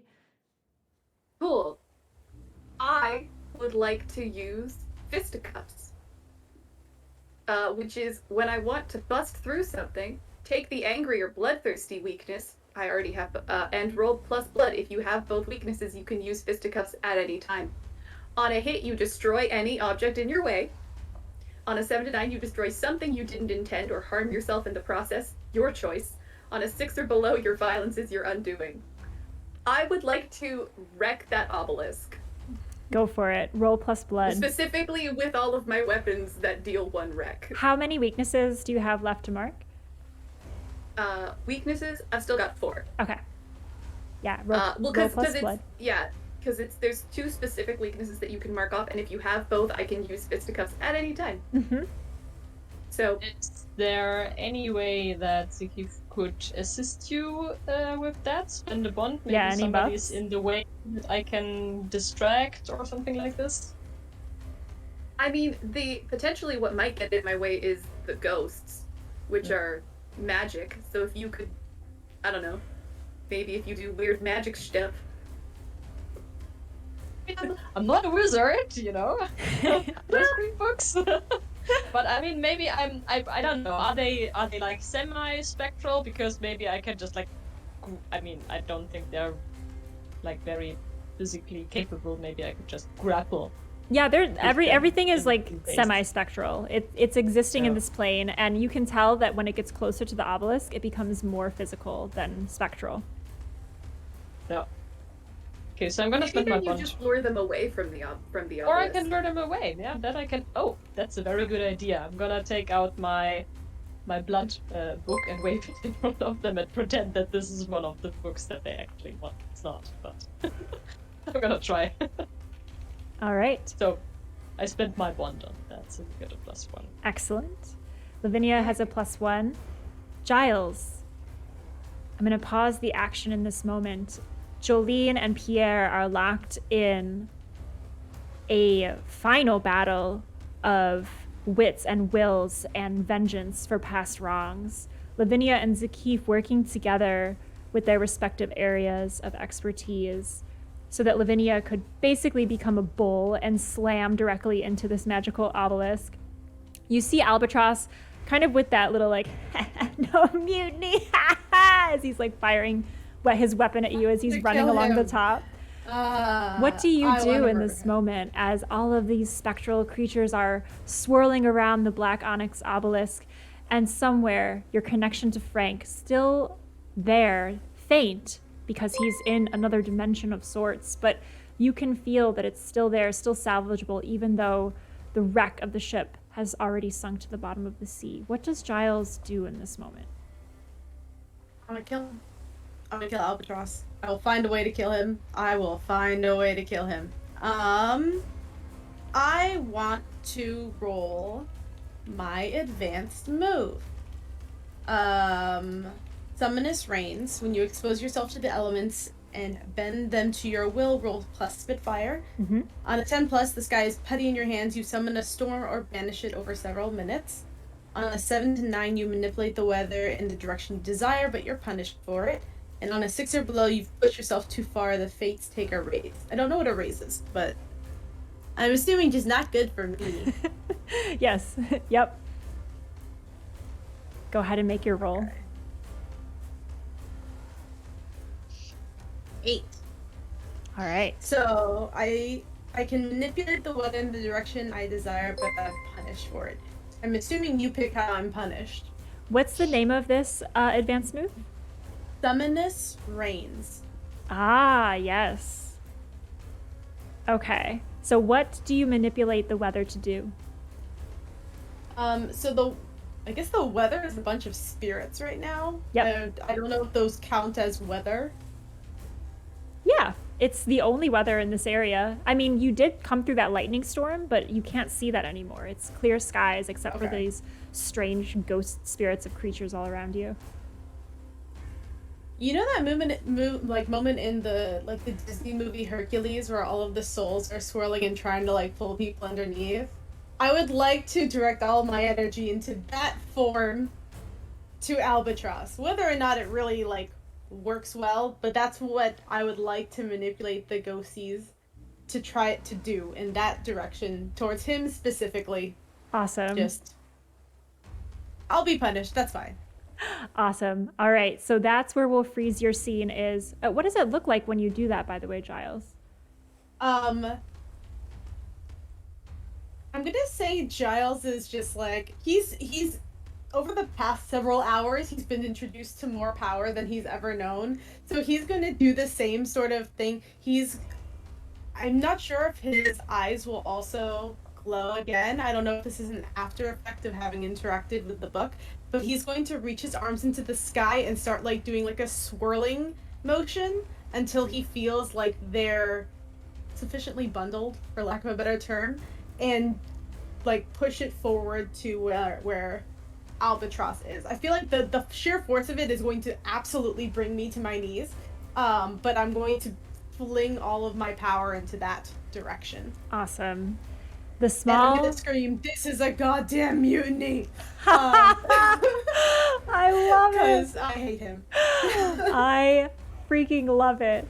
As the small, slight, bookish form of Giles brought to his knees with this energy that is now directed at Albatross, the camera will freeze on Albatross's face as he is like, "Hey, mutiny, that's my line!" And then he looks up as the spirits are converging and his eyes widen and a piece of loose salami that he had been gnawing on earlier falls from his mouth and he goes, "Uh-oh." And that's where we'll freeze him. Lavinia and Zakif, what was your result of your roll? So I got a 7. Okay. Which is I destroy something I didn't intend to, or I harm myself in the process. So I would like to harm myself in the process, because I feel like that is most appropriate. Okay. As I just take out my signature weapon and basically just like swing it at this obelisk with all my might. And Zakif, remind me, you were distracting the rest of the spirits away. Yeah, exactly. So I will also probably include the old wardens in that distraction, because they're like the line of defense. And some of the spirits have been diverted into what appears to be some kind of cyclone. You're not sure that Giles is directing. Like, you're going to file that away for later. But as you look at Lavinia charging forward towards this obelisk, Zakif, you see the old wardens, these people that were supposed to guard magic and keep it safe, people that you had heard rumors of, that you actually were hoping might help you with your own situation and your own freedom from your magical book. And you just feel this like sense of rage about how they're abusing this magic. Take the weakness or the condition, rage, or just like, I don't know, any word that you can describe to capture that feeling that you're feeling at the abuse of this magic. As you do successfully distract them, though, because I don't know if you're lecturing or what, like what would Zakif do in reaction to this feeling of outrage?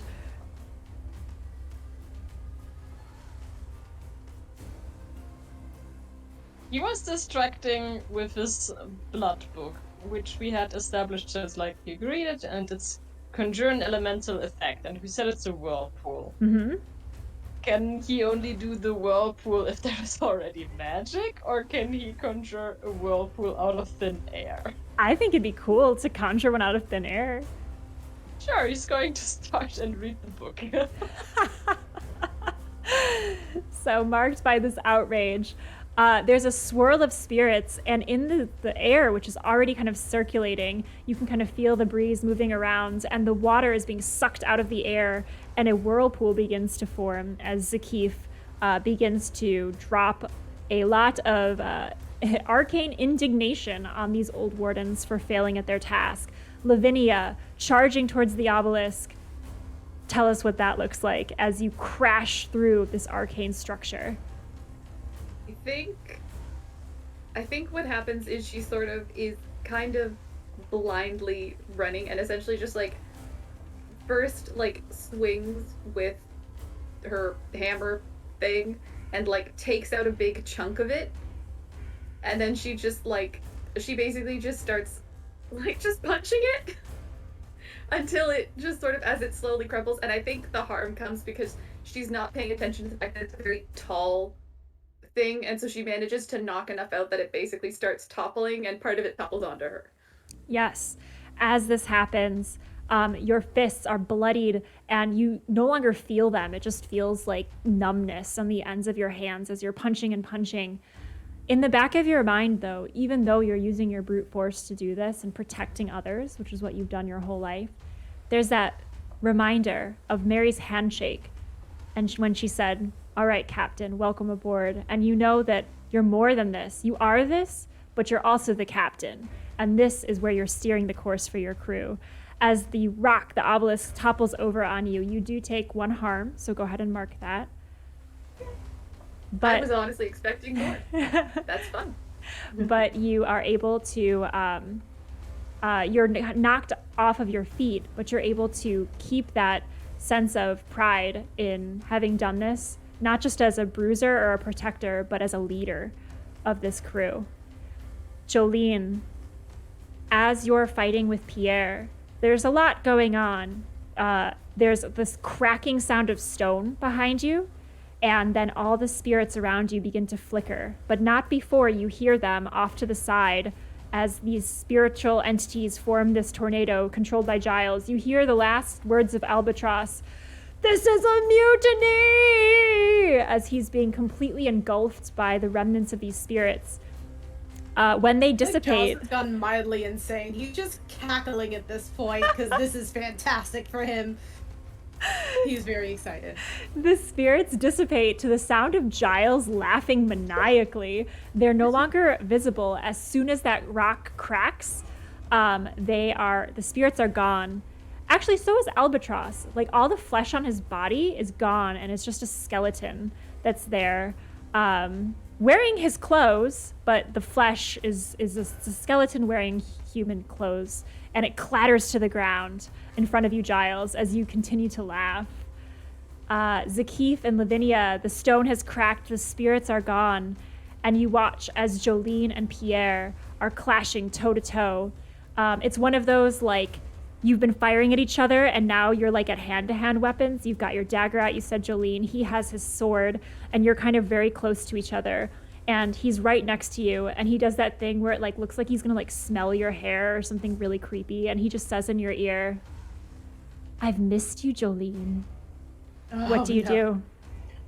Stab him in the face. Oh, Jolene definitely starts stabbing him, but Jolene also has, so she's going to grab that and sort of just like use the whip at Pierre to sort of just like unravel him and like sort of like pack him with the whip. Like swirl him up as well. There's a lot of swirling actions happening on here.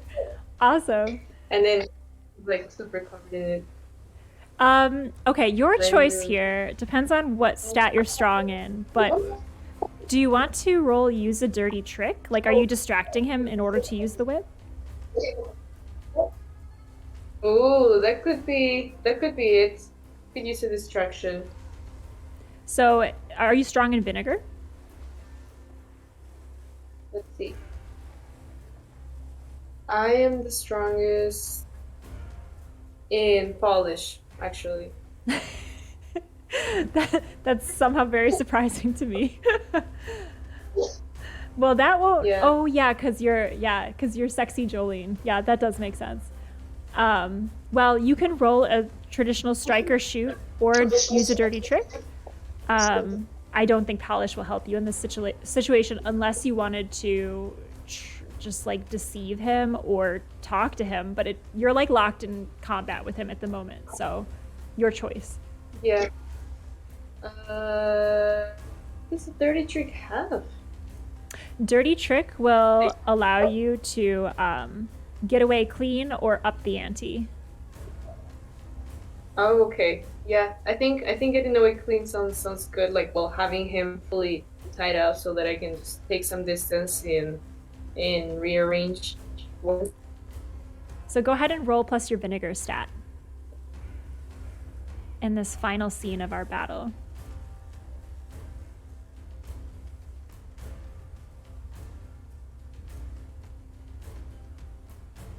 It's a +0, so a 9. 9 is a partial. So your trick works, but at a cost. So both you and Giles have a penalty to pay for your successes. Jolene, please describe, so he's wrapped in the rope, the trick works. What would you like to do after he's completely like wrapped up in this whip? Like I assume like you move him away from you because he was quite close to you before. Okay, so she'll just put a bunch of gunpowder on top of him and just like use the matches to like light him on fire. Just casual. Yeah. As you do this, he is struggling against the ropes that you put around him, the whip. At first he was gonna like make a joke about the whip, but then as the whip kind of wraps him up and he's unable to move, he like has no mood for joking. And he's struggling and he's like, "You don't know what you're doing, Jolene. I think we could be good together. I think that the past is the past and we can start again together, Jolene." Oh no. She's like pouring gunpowder. And she's like, "Oh yeah, I bet you think Giles is gonna like be egging her on in the background where he's like, "Let it burn! Burn it!" Like Giles is just unhinged. He's like out for revenge in the worst ways. Do you light the gunpowder, Jolene? Yes, she does. And I guess if she takes a little bit of harm, I mean, she either got like hit by something from Pierre, or she gets a little bit burned. Like either way, because it's a match, so you like it's not a threat. So I guess she's just like leaves it on, and maybe she burns her hand a little bit. Yeah, I mean, you're singed, like your hair, your eyebrows get singed as it lights up. The magic seems to also have increased the volatility of this. The same quick way you saw the ship burn, you see Pierre burn as his whole body is engulfed in flames. And he says your name one last time, Jolene, no! As he is aflame in a moment's notice. This all happens simultaneously. The rock splits. The old wardens, at seeing all of the creatures dissipate and seeing their newfound acolytes in such a state, they all bow to you all and say, "We will try again. We have eternity." And they disappear. The spirits are gone. Jolene, in the last moments, Pierre is reduced to kind of a pile of ash, but there's a flash of light. And the cost of your dirty trick is that he, in the last moments, smiles, and you recognize the smile as the same smile of the captain and all of those people that were caught in the book. And he says, "Deal with a demon, darling." And his ashes fall to the ground, and you know that he still exists out there somewhere, perhaps coming back to fight you again another day in a new form. Yeah. Just like, I can do that again. Many times over. As you say that, and Giles, your penalty for having succeeded in killing Albatross is this newfound unhinged state that you've found. That migraine that you've had your whole life, it's kind of stuck now. And you feel like whenever that migraine comes on, you might flip into this mode. Like, this is a new side of you that's not the forever you, but that might be triggered when those migraines come back to you. It was just me pushing down my bloodlust in the form of academia, and then that's really what all that happened. So I will fast forward us to reuniting with the whole crew. We'll have them come up here because it's very dramatic. So all of you are on top of this kind of black onyx rocky pillar, black sanded beach below, crystalline waters. The whole crew is there, including your new recruits, the professor and Nash.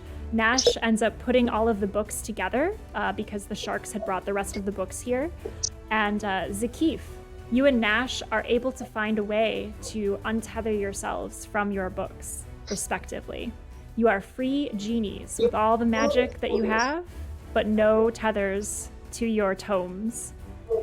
And that's where we will end the session, as all of you kind of stand flying a new flag. The flag of the once sunk Frank is kind of found and dredged up and tied to the piece of wood that you held onto there, Giles.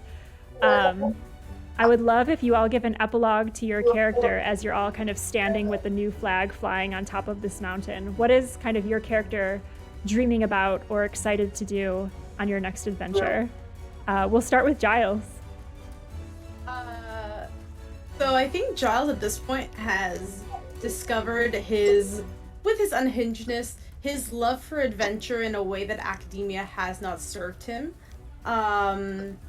He's not going to fully abandon his thesis, but he's definitely putting his studies on hold, because all that time he spent in libraries and studying, he never really spent out in the world with the same rush of adventure that he felt with the crew. His main mission is going to be piecing Frank back together with some of the best materials, and seeking out the ways in which he can fortify Frank.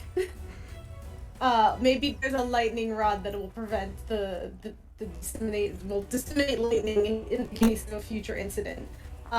He's going to dedicate a little bit more of his life to something beyond books. Lavinia. So I think Lavinia has sort of come to the realization that one of the primary goals of a captain is to take care of and protect their crew. And so has sort of found new purpose and meaning in that. And so just continues to captain. Is just like, I'm gonna be a good captain, and everyone is going to take their daily sea mandated hour-long break. I love it. Zakif. Zakif is going to do the opposite of what Giles did. He's going to dedicate time in studies to find whatever information is available about the old wardens and find out a way to keep them away from this world. Awesome. Jolene. I think Julian is like realizing that she can't really escape her problems. She has to really just deal with them, because even though she was far from the situation, it was always there. So that's her main thing, and that's maybe gold. Like, she didn't get any, but Oh, you still have what was on the sloop? Oh, nice. Okay, she's happy. She's happy about that, but she's also like, well, there's a lot more to gain from traveling. So you can be looking out for gold, but there's fun. There's like a fun crew. There's also nice looking crewmates and all of that. So she's just happy about it. And if you'll allow, Ryu invites you to track down his partner, as now that you've taken down or at least weakened one of the most prominent members of the Sharks, he feels like he has a good opportunity to rescue them, and so he invites you to come along on that journey. Jolene is going. She promised. And so that's where we will end with our crew here of the Stern Stalker, aka Frank, the true name of the ship. I had so much fun playing Rapscallion with all of you. Thank you so much for being an amazing crew. I know we're a little over time, but if everyone could just give a quick shout out, like who they are as a person, and if you can find yourself on the internet somewhere, we would love to link drop you. So I'm Allison. I'm running the Insight Check channel. We do RPG stuff on Sundays, and we do video games on Thursdays. And we'd love if you could drop a follow if you enjoyed the game and want to stay connected with us. And Tech. Okay. I'm Tech, now known as Detect Magic. I finally made my own channel and have a DBA for the shop that I'm hoping to open up soon. You'll find me mainly on Twitch. I just started streaming a little bit less than 2 weeks ago. A lot of crafting, a lot of absolute chaos because we tend to go on tangents. Some bad gaming and some digital art. And hopefully my first DMing experience doing a one-shot of Honey Heist. Amazing! So, yes, thank you so much. And I think Allison dropped a shout out in the chat, so if you could also give a follow, I would very much appreciate it. Follow. I'm so excited for you, Tech. Pauline.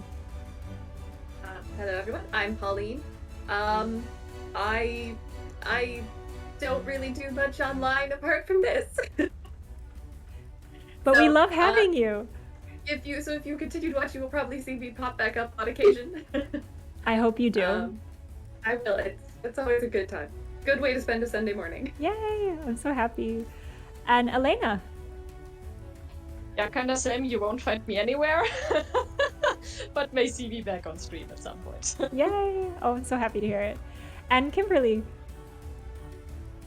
Yeah, you can, same. I just deleted my social media, and I don't really do streams, but I just started playing in people's campaigns, and this is my second campaign, so to say, so I'm looking forward to more. Yay! Oh my gosh. I love it so much. So very thankful for all of you playing today. Thank you for hanging out in chat. Appreciate all of you. Hope you had a good time. And we will find someone to raid, so stick around for that. Oh, easy option. We're going to go raid C+ content. I love their stuff. And yeah, we will see you all next Sunday. Have a great one all. Bye. Bye, everyone.